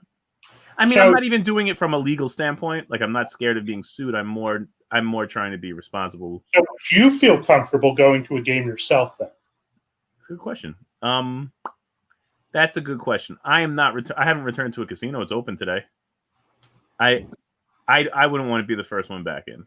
I did, although on the flip side of that coin, I was one of the dealers at one of the small events that we did because I was the first person back. I was the first person to work when I could to see, and I don't want to put everybody else out in front of me because I did the same thing that I'm having everybody else do: all the masks, all the gloves, Right. and then I feel like we have to be so vigilant and responsible that it's funny because I'm probably way more on. I'd rather err on the side of caution than err on the side of. And for Lisa and I, Lisa's definitely erring more on the side of caution. Like I was more willing to go to the supermarket first and maybe go to work for So if I were to go to a poker game tonight or tomorrow, I probably wouldn't be allowed back in the house. I get that. Yeah. I kind of get it. And so I'm sure There's a lot a of hotel downtown, 2 weeks quarantine. 2 weeks of quarantine. In exchange for one night of poker? Let me think about it. That's good. All right, so now John Bookman has a question. Can someone be held accountable if they knowingly go out to a bar with the virus and they know they have tested positive? That's a great law school question. Mm-hmm. And I believe there are issues like cases where people knowingly spread HIV to their partners and faced either criminal or civil liability. And I'm sure that this issue will probably come up over the next couple of years or months at least. But the answer, the best answer a lawyer can give is, I don't know. Yeah, that's maybe. Or what a law school professor will say is, what do you think? Right. And pass it along. Luke Hodge said I would go, but my wife has problems, so I can't bring it back to her. I feel like the big thing is that a lot, it's not necessarily us individually, but it's all about caring about the next person. Right. So there's a very good chance. That's what, like, when me and Heather talk, this is not, and I said this to my mother-in-law, but she took it like, she's like, what do you mean? Because I said, this is not an incredibly deadly disease. So she got upset about that, but like mortality rate being under 2%, it's not incredibly, but it's incredibly infectious. And that's our real problem with it. I think that's our real problem with it. And also that you don't really see the symptoms until you're sick and contagious. Yeah. Whereas previous pandemics, like H1N1, you pretty much knew it before you were transmitting it. So, and I would point out that 2% fatality means 7 million people dead. Americans. 7 million Americans dead. Yeah, that's what 2% fatality would be. And it'll be higher than that because when if we collapse, the real problem is collapsing the hospital systems, right? And I think the fatality rate is probably much lower than that. Because there was like, hey, what's the fatality rate of the flu or the standard flu? And not that there is such a thing as a regular flu. There's so many different versions of it. But generally, it's like 0.1% or around there. And, some are arguing that COVID will eventually be at that level once you take into account everybody who's been infected versus people who've died. But as they've said, flattening the curve has always been about, not overwhelming the hospitals. And to some extent, it means we may all get infected at some point, or a high percentage will get infected, but over a much longer period of time, so that you don't have 500 people going to a hospital that has 200 beds. Yeah, I'd rather get it. I'm not going to lie. Me personally, I'd rather get it much later than much sooner because I don't want to be the first one on the line for the statistics to vary out on. Beta tester. No, you want to download version 1.8. I'd go with 3.8. Or so, yes. Yeah. So Bernie said, would either of you take the vaccine if offered the vaccine right now? Version 3.8, not 1.0. You wouldn't be the first online. Yeah. So Jeff's take on it is fatality rate is fake news because people die of other stuff, but they blame it on Corona. Jeff, I'm not letting you on my next jury. People are dying, so Trump doesn't get reelected. That is such a great plan to like have all these people die. All the people are dying in blue states. Oh. Well, and also Europe. Yeah. Belgium. Who cares about Belgium? Luke Koch said, you're right, Jeff. The highest San Marino or This Andorra. conspiracy is so exhausting to keep it going. Yeah, I think the death rate in Andorra is like just absolutely off the chart. What is crazy? All right. So that John Logan said, what is crazy is when people say it's just like the flu. When was the last time a flu shut down the world? 1918. 1918. How many would have died if we did nothing this entire time and let it run its course? And the sick part was when the flu shut down the world, it didn't take 3 months to get rid of it. It took 2 years, and they used the same tactics they were using. To that, in 1918, you didn't have airplanes. You didn't have travel. So it took a long time. Well, here's the funny thing. The reason the 1918 flu spread so rapidly was because of the wartime effort and the people traveling back and forth due to the war. So, but we're traveling like that on a regular basis now. The parade in Philadelphia after the war ended. I know. And they had a massive spike. It's so crazy that we mimic such a it's with so mirrory image of just a giant cycle. Deja vu. Then you had like the anti-mask league of people who were refusing to wear the masks. So we're still dealing with the same thing. I know. So human nature is human nature, right? So like humans are humans, and we're going to be humans, but till we're not. That'll be rough. Yeah.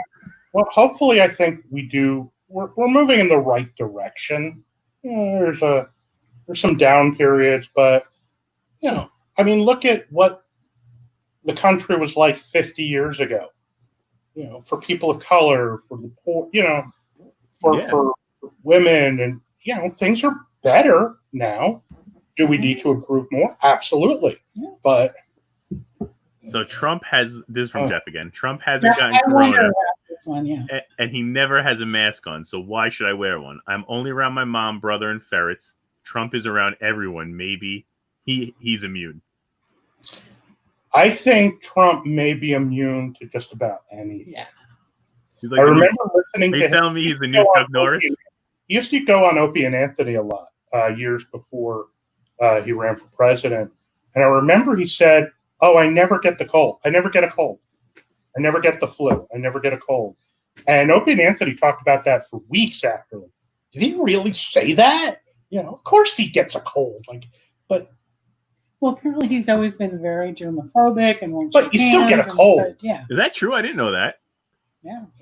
But he lives. Look, I got to give him credit. He believes what he says, I think, and but I think even more so he can sell it. Not everybody could sell it, which is interesting. So John Bolton said, I maybe know 2 people who have died from the flu my whole life. COVID passed that number in 1 week. Yeah. I think this is. I definitely think this is a bigger thing. I don't think it's strictly a flu-like thing. I don't think it's a pulmonary thing. I don't know what it is. I wish I did, because I'd probably be making a ton of money being able to diagnose what it is. But. Well, I think Heather was saying we're learning more every day. The inflammation effect it has on because when I've done legal work and you kind of learn a lot of medical issues. And if your lungs are incapacitated, that forces your heart to work harder. So it's all related. If your heart's not working as well, now your lungs have to work harder. And so it's not as if one organ is affected negatively, your whole body is affected negatively. Mm-hmm. And so I guess we are still learning a lot about how this virus impacts the body and different versions of the virus. And what are both of your takes on the economy and how this is going to affect the economy as we move forward? Yeah, I just don't. I mean, my industry is not going to come back anytime soon. Yeah. When's the next time you're going to a movie theater? I mean, and movies are kind of my religion. So it's like my hobbies basically are movies and going out to eat and drink. And so those are a shot. But I definitely, you know what? Me and you, Lisa, are going to talk off camera tomorrow because I feel like there's still so much to do. Like, there's just we have to adapt, right? So, like, my whole, what I am good at, I think, is more connecting with people. So, like, I enjoy live events and social interaction, engagement. So, I think it's more about the adaptation. I think you can still film movies, but you can't. But it's going to have to adapt. Yeah. Yeah, but there's so many streaming platforms now that we No, can. and I agree. But it's not the same experience though. Like going to a theater for me is like giving myself over to something because it's there and I'm not on a bunch of different screens and the cats aren't jumping on me. Well, now do we have a room? Do you have an extra room in this house? Because I do create man caves, and we can create a theater in that house that'll feel like we can get chairs out of a real theater. How much is an Addams Family pinball machine? Addams Family was not the initial pinball machine, was it? How much?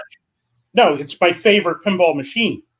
But Addams Family of all time. I always ask you, how much would it cost to get an Addams Family pinball machine? You know what? I got time on my hands. I'll track this one down for you because I got to find somebody.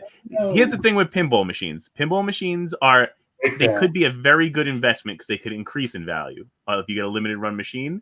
And if you get a machine that's not a limited run, they could decrease in value. Right. So I know when it came to market, I believe it was $4,500 from Stern Pinball. Okay. Now I've also seen a $4,500 or $4,700 from Stern Pinball for go from $4,700 upon release, and 2 years later I was able to resell that person's pinball to somebody else for $7,000 because they limited run. They didn't have a ton of them. Addams Family, I think, had the 2 versions, so I'll track one down for you. I'll find Addams Family is definitely a big. They made a lot of them. Yeah, well, you know what? They make a lot of both, but they'll make them as a collector's item where they'll limit it 1 to 500, and then they make the mass run. But I miss going to Yestercades in Westfield.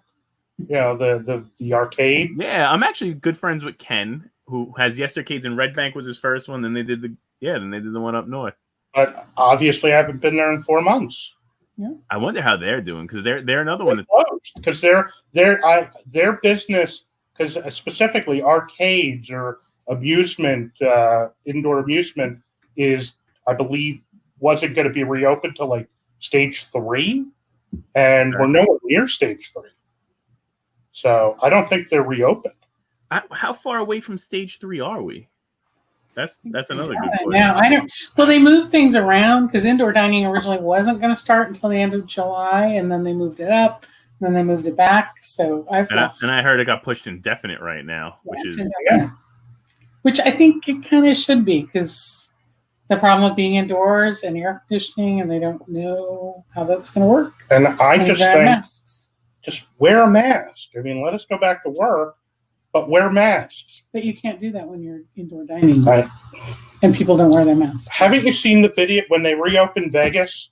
The guy at the slot machine smoking with he looked like Houdini the way he was doing it. I know. Just smoking and putting the mask back on. Yeah. Like, oh my God, we're doomed. We're doomed. Okay, we got a bunch of stuff coming in. I want to so Lisa and Alan, what are your top 3 favorite movies? I think Boogie Nights by far my favorite.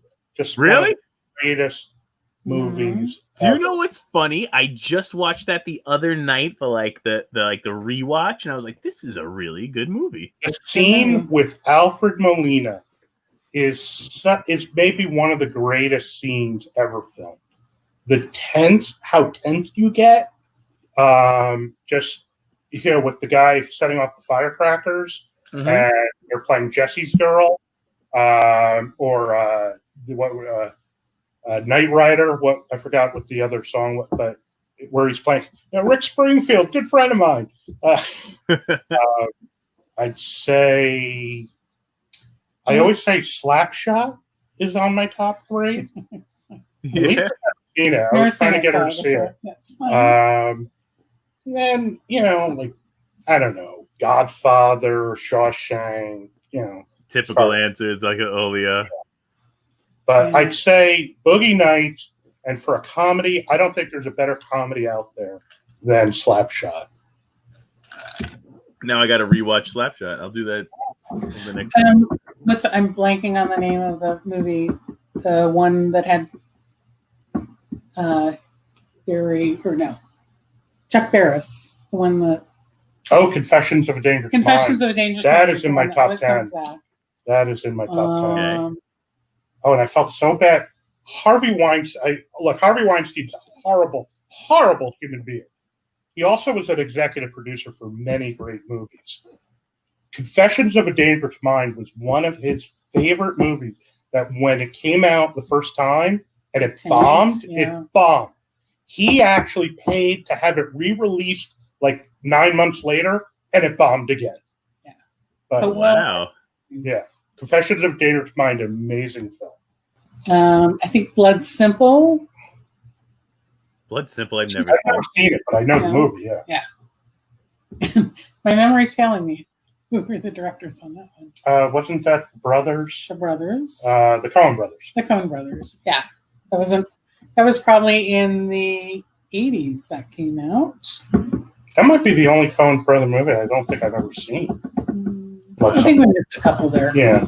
So. All right, those are top two, Lisa. If you just want a stupid romantic comedy. Say anything? Mm-hmm. We just watched Lily Taylor on. She's one of the characters on the Perry Mason HBO remake they're doing right now. Okay. And Lily Taylor's in it. So. What are you guys watching? Are you watching a lot of like Netflix and such in the house? That together? Yeah. We watched like the first couple episodes of like Hunters, the Al Pacino Holocaust survivor hunting down Nazis. Okay. Wow, it's so lacks subtlety. It just hits you over the head. Yeah. We liked Mrs. America. Okay. The one on Hulu or AMC about Phyllis Schlafly and the ERA movement. We watched McMillions, which was the story about the McDonald's. I haven't seen that yet. Yeah, that's Monopoly game, which was just basically it was a mobster from Staten Island and this other guy down in Georgia who were running. I need to watch this. Yeah, I'll watch that tonight. They turned it into like a 6 1-hour episodes. How you made that 6, and they did it. It was amazing. I really loved The Great, which was on Hulu about Catherine the Great, and which I was like, oh, sounds like a snore fest, but it's a dark comedy. The Great, okay. It's called The Great. It's about Catherine the Great and how she took over Russia. And what I find amazing is, like, they were kind of unique with how they did factual issues, but like you would see something and I'm like, wow, that's really weird that she did that. And then you find out that really happened. Yeah. Like, that's for pretty example, intense, right? She was one of the first people to get a smallpox inoculation. Which was basically timely, yeah. And in reality, she really was one of the first people in Russia to get a smallpox inoculation and told other people to get it. Oh, wow. I didn't know that. Like, wait, you're putting smallpox in you intentionally? Yeah. But what else? We saw the first 2 episodes of the Epstein documentary. You didn't close that out? I can't go back to it because they just arrested that one. And I swear to God, I'm watching this, and you have these, hundreds of underage girls were assaulted. Hundreds. Yeah. Yeah. And they said that web could have went out crazy.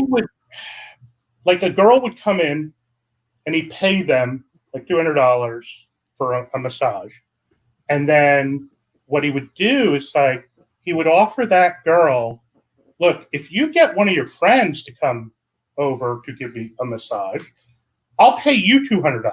You don't have to do anything, but I'll pay her, and I'll pay her $200, but I'll pay you $200 to bring me one. So he had girls setting up other girls, and he basically had a pedophilia multi-level marketing scheme. He had Amway for underage girls. And so you had all these girls on TV who are now in their 20s saying, this is what happened to me when I was 14. This is what happened to me when I was 15. And they would say not only Epstein molested them, but Ghislaine Maxwell would also assault them. So and I'm like, why is this woman not arrested? And you have these women all saying the same thing about how she was involved, and she's not even arrested. And so now I saw a whole bunch of stuff about that too, because I was reading on it, because I did see the documentary, and then I was reading that people were like, why did she come back from France? Because we have no extradition. Hampshire? What? France won't extradite Roman Polanski. And Roman Polanski pled guilty and escaped from America to avoid being sentenced to prison. And France will not extradite him. That's great. I know. That's insanity. And he pled guilty to not only, it's not just statutory rape of a 13-year-old girl. Our cat. Yep. Oh man, I wish I had you on full screen for that. The cat took out the light. I was like, are you getting arrested right now? It looked like somebody busted the door. But yeah, Roman Polanski. If you read the transcript from, they knocked over the bottle of Middleton's, but thank goodness the cap was on it. If you read the transcript, the girl said no. And, wow! So it wasn't just like a consent. It was rape. As Whoopi Goldberg said, rape. It was rape, and there are still people who defend him, who justify what he did. And she was 13. That's crazy. The ironic thing was, I think it was Angelica Houston who walked in on them because it was at her house. Really? Yeah. You read what happened that day, it's sickening. It is sickening. I would go to, I think the smokinggun.com has all the transcripts. It's absolutely disgusting. That's crazy. Bernie said it makes you think what kind of freaks are in France. France is a nice country, but I don't know what they, I don't know. Their loss is definitely a different thought process. And I feel like, because Chinatown, it's an amazing movie. But, I have to ask myself, do I want to watch this movie? Do I want to see the next Woody Allen movie? Those are all crazy questions, right? Yeah, and how do you separate the art from the artist? But yeah, the and what really offended me the most about the Epstein documentary, I mean, yes, the molestation of underage girls was horrific. The way state and federal prosecutors rigged the system. That from a law perspective, right? And I know, like Alan Dershowitz, look, Alan Dershowitz was always a hero of mine because, he defended people who it would be very difficult to defend. And we need good defense attorneys to do their job. So I don't blame him for defending Epstein. That's his job. But when prosecutors and cops are part of the system that essentially gave him a slap on the wrist the first time, and if you read about what happened the first time he got indicted, I think in the early 2000s, he basically pled guilty. He got a slap on the wrist. And there were hundreds of girls who had given statements about what he had done to them. And I think the federal prosecutor was that guy Acosta, who was in Trump's cabinet and had to resign after a result. But that was sickening. Because for me, okay, I find what Epstein did horrific. When public officials abuse their power and don't do the right thing, I get more offended by that because they're the ones who are supposed to do the right thing. They're the ones who are supposed to put the bad guys in jail. And you help let a bad guy get away with it to do it more. And actually aided in, they were conduits to help him just blast through the system. Yeah, he was so blatantly guilty. No wonder why he was acting so brazenly. Why should, and for her, why shouldn't she hang out in New Hampshire? They're never going to come after me. I'm like, how arrogant do you have to be? Well, that's what it was, right? Think that, So you didn't finish watching the series yet, but when you finish watching it, I found like you'll see where it goes into one of the princes from England. Oh, Prince Andrew. Andrew, yeah. Andrew, yeah. Oh, and the U.S. Attorney for Southern District said we would be very appreciative if Prince Andrew gave a statement for our investigation. And I'm like, let's see. If I'm Prince Andrew's attorney, yeah, why don't we fly to New York? We'll just give a statement, and then we'll fly back. Yeah, I do that. I'm going to give Andrew a little advice. Maybe you don't want to fly to New York. Stay in England. Like, stay in England. That is the truth. John Bogelman asked if I got a haircut. Baby steps. Nope. This is purely me cutting my own hair with a trimmer, which is great. I appreciate that. I know. I'm all right with it. My hair was crazy. What kind of trimmer did you use? Is it just? I have the one with like the different clippers on it, and I tried to give myself a fade. I don't think you can see it, but it doesn't look good at all. Like right here, it's like I'm not a barber, but I haven't gone out yet to make the jump. I mean, you got my sister. She goes back on Monday, so she got the swab and everything last Monday. She gets the results this Friday, but she works in Manhattan in like a high-end curly hair salon. Mm-hmm. So. Because I was always thinking of driving to Georgia just to get a haircut. Yeah. Just to the haircut. 16 states now. 16 states you're supposed to self-quarantine when you come back. Right. Riddle me this, since you are on the legal side of things.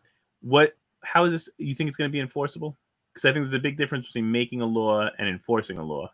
Well, and it's also they're not being forbidden from coming in. They're just forced to quarantine, but how do you enforce that?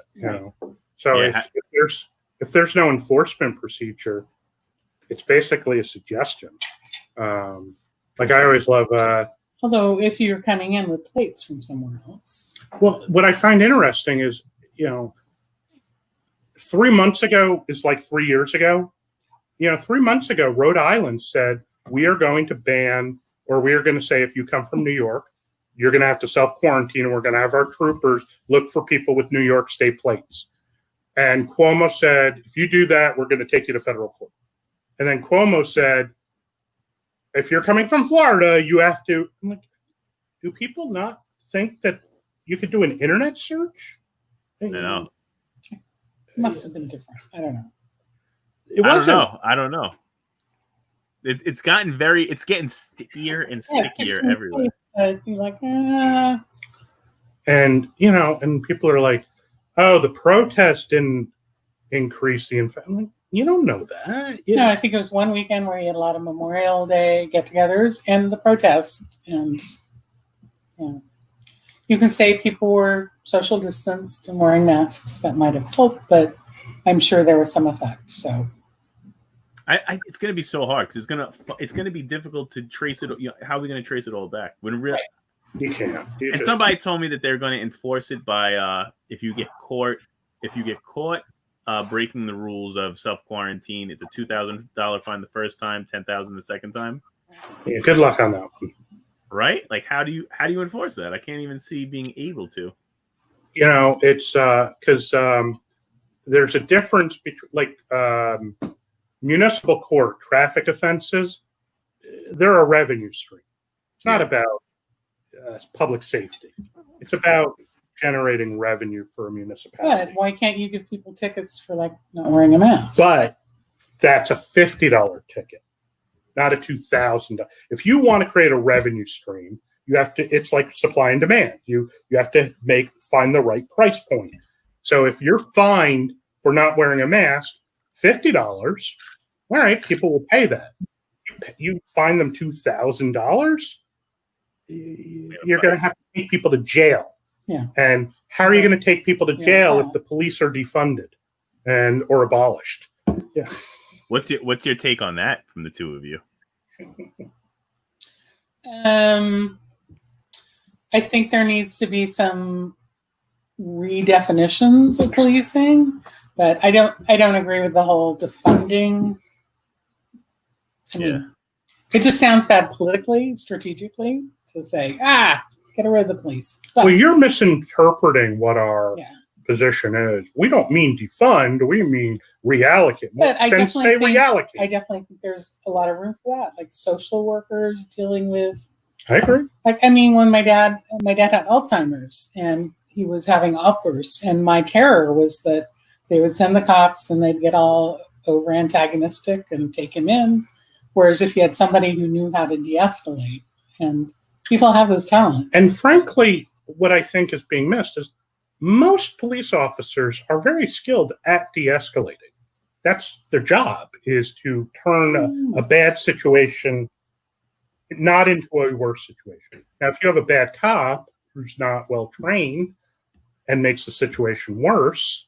But you also have the problem with all this new gear that the militarization of police. Yeah, I highly recommend. There's a book by Radley Balco, "Rise of the Warrior Cop," and it talks about how money for police forces are used for like tanks and literally grenade launchers and like military weaponry. And it's like, well, if you give law enforcement military weaponry, aren't they now inclined to kind of use it? Yeah. So I'm definitely in favor of like ending qualified immunity, and ending qualified immunity does not mean cops are now going to be personally liable for negligence or making a mistake. It means that if they violate your constitutional rights, you should have a right to be able to at least prove your case to a jury. And you hear about these cases, like cases that just got rejected by the Supreme Court, where the cops raided a house, found about $100,000 in cash, stole it, and if there's not a dispute as to whether or not they did that, it's admitted they stole $100,000 in cash from these people who were never charged with a crime, and they were not allowed to sue because they had qualified immunity. And or another example where the cops did a no-knock warrant on the wrong house, like basically ripped out a wall of their house, doing several $100,000 worth of damage to this guy's house. So he was like, can you just pay to rebuild my house? Nope. And he had no right to sue. And his case got dismissed. And the Supreme Court just a couple weeks ago wouldn't even hear those cases, which is just, it's mind-boggling. And this is not a statute. This is a judicially created doctrine, meaning judges created qualified immunity. Because there's a concept of sovereign immunity, meaning you can't sue the king if the king was negligent. Likewise, our government is essentially the sovereign king, so you're not allowed to sue your government except in limited circumstances. Gotcha. So now John Bolkman was asking, Alan, doesn't that infringe on the right to travel? And he had sent me over this. Let me see if this pops up for me. Of course, it's not working. That would have been too easy. So let me read it off to you because I don't know why it's not working over here. Let me see if I can get it to work on this side.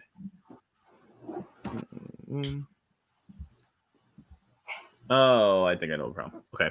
So it says, let's pull this up. The right to travel is a part of the liberty of which the citizen cannot be deprived without due process of law under the Fifth Amendment. The right to travel to go from place to place as a means of transportation permit is a natural right subject to the rights of others to reasonable regulation under the law. So now, does that infringe? Does a travel stop forcing a? Well, I don't know. They're not stopping the travel. They're just causing a self-quarantine post the travel, right? Well, I think it's similar to the First Amendment restrictions. Government does have the right to impose reasonable limitations on the time, manner, and place of political speech. Meaning they could deny your permit to march on a street at a particular time because of rush hour or public safety. Okay. Government does have the right to limit your time, manner, and place of certain types of speech. What they don't have the right to do is pick and choose based on the political content of your speech. So one of the things that I found very offensive was how Murphy, for example, was literally praising and joining the Black Lives Matter protests. Now, he has a right to do that. He has a right to, even though he's the governor, he has the right to go to a protest if he wants to. However, the argument is, wait, you're sending cops to shut down Hasidic Jews from going to temple in Lakewood. And I think that's fun. You know, look, if they're violating social distancing and not wearing masks and spreading the disease, fine. But in the same breath, you're sending the state troopers to shut down Hasidic Jews from going to temple. But were they doing indoors versus outdoors? Well, there's no distinction for the regulations. And in the same breath, going to a protest in Hillside, New Jersey, where you're not complying with your own social distancing regulations. That's picking and choosing which type of speech is allowed. The get back to work rallies that were happening down in Toms River. To some, yeah, okay, those were happening. I understand the political versus religious. Mm-hmm. I think a lot of it again gets back to outdoors versus indoors. I don't disagree. Indoors is highly dangerous. Mm-hmm. I don't disagree, but in other states, you had governors shutting down religious meetings in like drive-in movie theaters, where they would do, and they were arresting people for that. And, I think a lot of it is, if a governor, you don't have to be a jerk about it. It's kind of like how Murphy screwed up that interview with Tucker. And Bernie, you're right. The hypocrisy is out of control. People saying, "Oh, if you go protest the lockdown, you're spreading the disease." But you get like 10,000 people protesting, George Floyd, which they have a right to protest, but that's not spreading the disease. I mean, so either, and I think once those protests occurred and they weren't shutting them down, the lockdown You can't shut them down, but he should not have been joining. Right. But the lockdown was over. You can't shut down a protest. The lockdown was over. No, you cannot shut down a protest. I understand that. But when people are looking at it on TV, and they say, and they're like, wait a second, look at those people. They're out protesting. Why am I staying in my house? Screw that. Another good question. There you go. Who was better, Murphy or Christie, in your opinion? I feel so bad for Christie. Blew it. He was such a popular governor. I worked at a law firm with Bill Baroni right before he got indicted. He's the guy who got convicted for Bridgegate, and then the Supreme Court reversed, threw out his conviction. I thought he was innocent. The other one, the woman, I don't remember her name. There was a lot of evidence against her, but I thought Baroni was going to get acquitted, but I was wrong.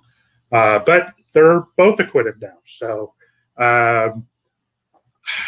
what I find so amazing about Christie was, this was when he was running for his second term, and he was a shoo-in. His opponent, Barbara Buono, had no shot in the world. But his campaign team was so trying to get Democratic mayors to endorse him. And if you were, and basically, the Fort Lee, the Fort Lee Democratic mayor wouldn't endorse him.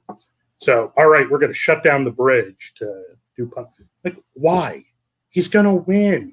He doesn't need the Fort Lee mayor's endorsement. Why? What are you doing?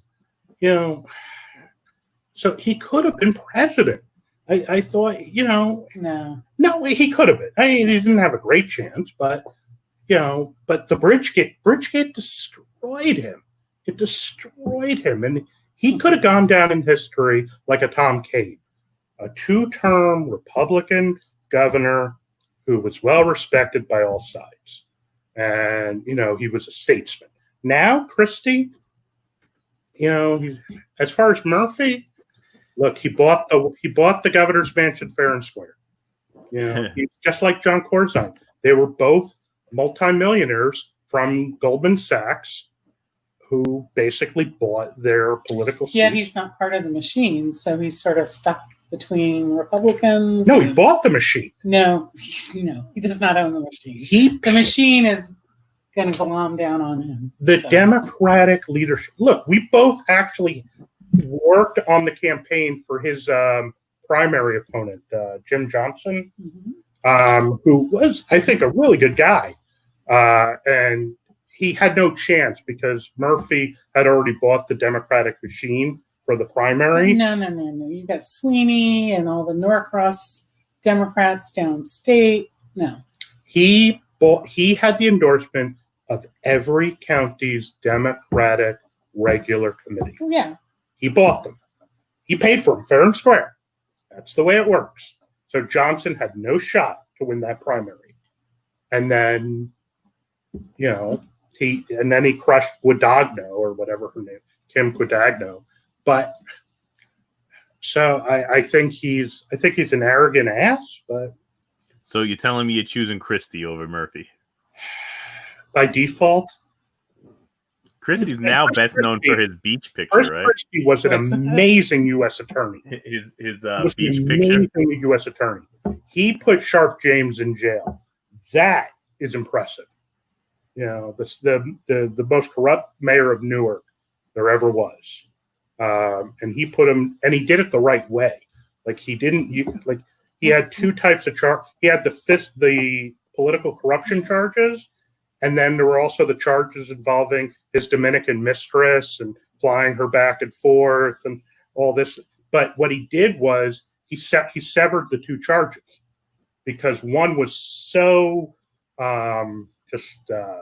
salacious. Wow, that was the word I would use. He was afraid I didn't know that one either. if we put them together and he was convicted on all of them, the appellate courts might say, this was unfair because you were using salacious charges to influence the jury. So what he did was he only went after him first for the political corruption charges. Then when he got convicted of those, he dismissed the salacious charges because they didn't need them anymore. So he did it the right way. So he would be a great attorney general, I believe.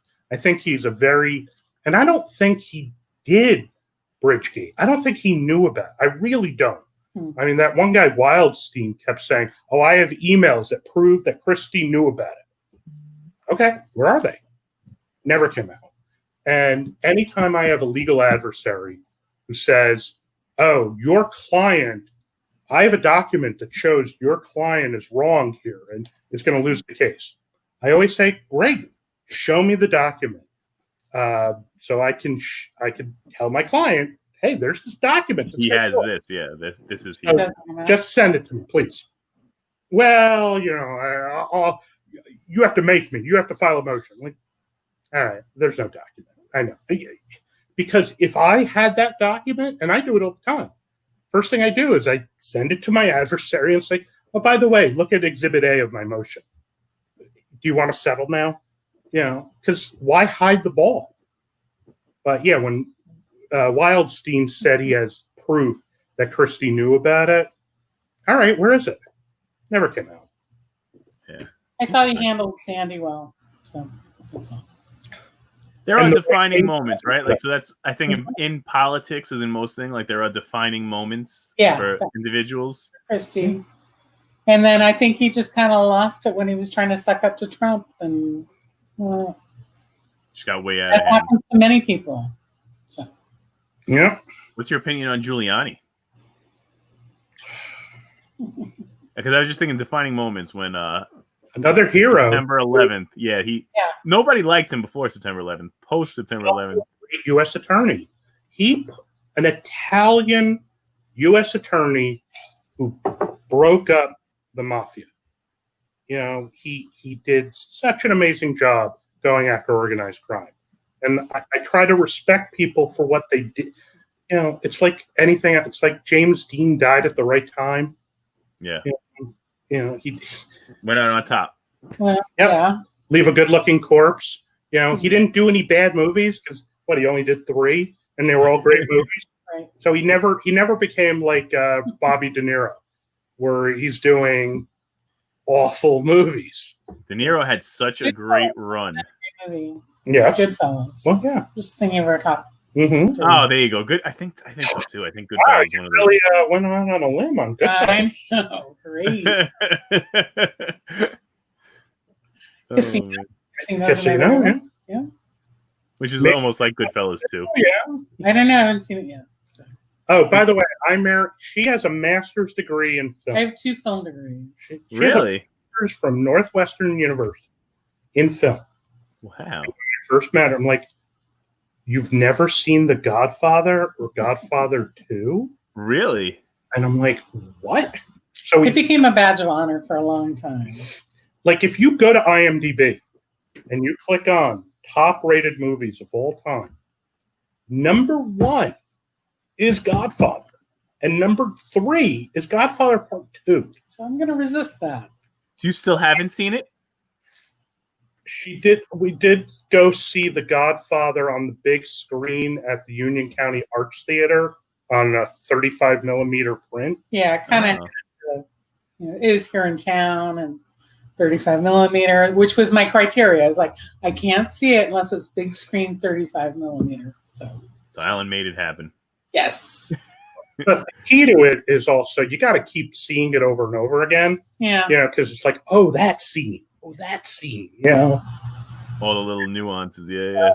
Oh, he's gonna shoot McCluskey. Yeah. You gave it away. Now for all the people that haven't seen it. But Godfather 2 is probably better than Godfather. You know, it's like, something to look forward to. And don't see Godfather 3. I mean, I always have to close it out. That's why I feel like I have to see that final. The problem is, it's not a terrible movie.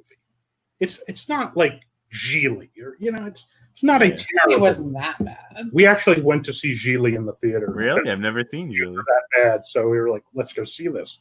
Wasn't that bad? It was a bad movie, but hold on, I have to ask you: have you? Because now Lisa's into film. Have you seen the movie that James Franco just made? The movie about that movie that is the worst cult film. Yeah.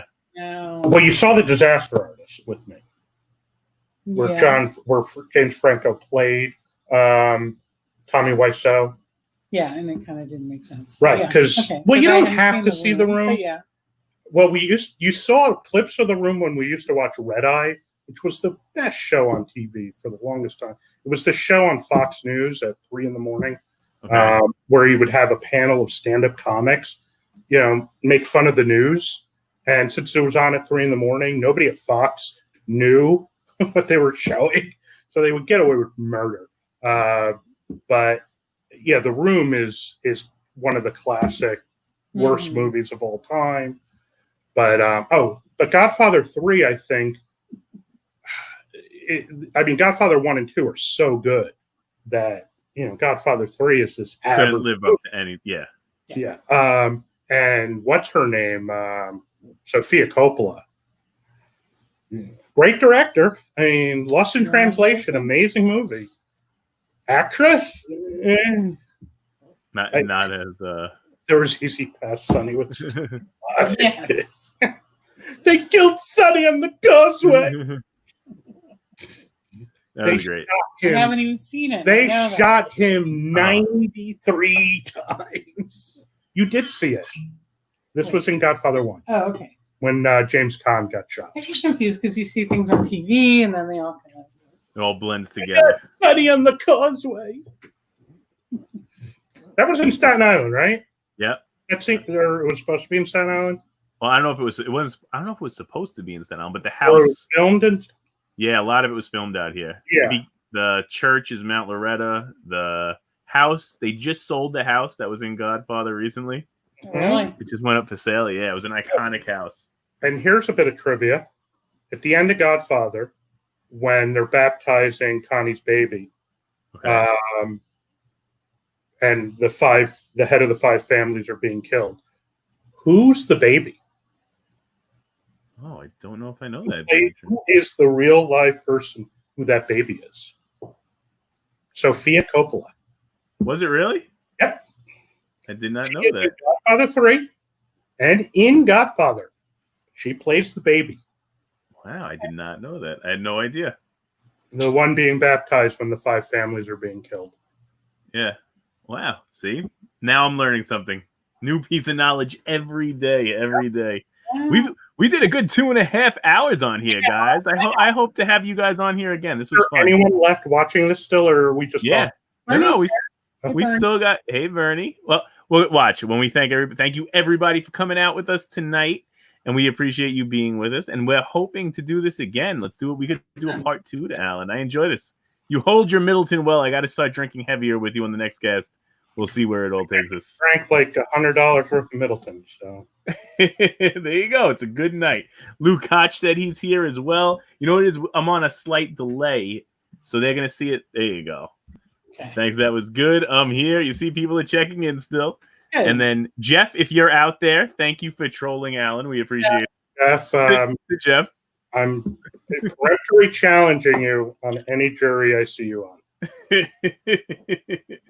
I'm looking forward to doing more of this. And if by chance you do get online with us, we are gonna we play on here so that we watch the game and we pretty much just drink and hang out. How many people usually on one of your games? Well, in the free roll, there's usually about anywhere from 80 to 105 people playing in it, and then there's usually we only used to be able to put 6 of us on here, and they just upgraded this program so that we could put 10 people on at a time. So that might be fun. Maybe we'll have a drinking shit show this Friday night. See what goes on. And Bernie said, "Thank you guys, Lisa. I hope to meet you soon." That would be nice. I think you have met. Maybe at either Meatballs or no, I guess you haven't been to the place in Linden, Amsterdam. Yeah, I'm so jealous of the people I saw at Amsterdam last week. Sherwin and Tim and I won't let it go. No, my wife will not let me go. Not allowed out yet. I get it. Listen, I get it. Happy wife, happy life. That is a fact. See that? That is a fact. I totally agree there. Thank you, guys. I'm looking forward to. Hopefully, we'll do more of this, and I'm looking forward to finally meeting you in person as well, not just social media wise. But I'll be sure not to chime in anything too trolly on anybody's page. I'm not that guy. I'm very. I actually lost one of your friends that you said don't. You told him not to chime in. I'm like, no. Say whatever you want to say. We didn't go live on Facebook. We were all YouTube tonight. So maybe we'll do it again so that we're on Facebook. You know what happened? The reason it was my fault. I was running late. But if I don't go on within 10 minutes of our scheduled time, shut it down. Facebook won't allow it to go on. Oh. So I didn't want to stop ours in the middle. So it's okay. We're up on YouTube. This was fun, and we'll definitely do it again. And I would love to talk about how we could possibly adapt and do some fun. That'd be great. Yeah, movie and production stuff. Good streaming. So I want to talk more about this. So. Yeah, exactly. We'll do some more of that, and I'm all about it. And I love like fresh eyes and a fresh mind to give me like a different perspective on how this could run through. We can actually do a lot of fun stuff with this where we can manipulate and we could show clips. And I got kicked off twice though because we showed some UFC clips during one of our poker games. So they flagged it and wouldn't let it show, which was annoying. And when I was on the People's Court, they won't let my clip on the People's Court. And he will put it up on YouTube and it'll get taken down. Over a poker game contract with a bar. Yeah. Exactly. Won, right? Yeah, and I won. It was like a giant TV commercial, and they won't let me show it. I don't know what Warner Brothers. I need you to write them on my behalf. I got suspended from Facebook. I was in Facebook jail last week, and for hate speech, because I believe the comment was "stupid Americans," and You know, it's and I've been spending the last 2 weeks literally trying to find a human being at Facebook to provide me with an explanation of what I wrote that was hate speech. And I'm not kidding. I have reached out to like the Electronic Frontier Foundation. I have reached out to my senators. I've reached out to media lawyers, and you know, all I'm trying to do is get somebody at Facebook to at least respond to me. Yes, what you wrote was in violation of our community standards, and why? Or because they don't tell you what you wrote. They leave it super vague. Right. Or just say it was a mistake. You know, because clearly it was a bot that did it. But yeah, it's very Kafka-esque. So crazy. Well, we'll do more of this. I'm looking forward to it. I see so much more material coming out of this. So thank you so much, guys. I really appreciate you coming out with us tonight. It was such a pleasure. Thank you, everybody in the audience, for checking in with us. This has been ESQ and his lovely little wife, Lisa's player profile. And we're going to try and do a part 2 of this. So we could kill that bottle of Middleton. Sorry, we're drinking a lot of liquor on you guys. Have a great one and enjoy the night, everybody. Cheers. All right. Take care. Bye. Bye.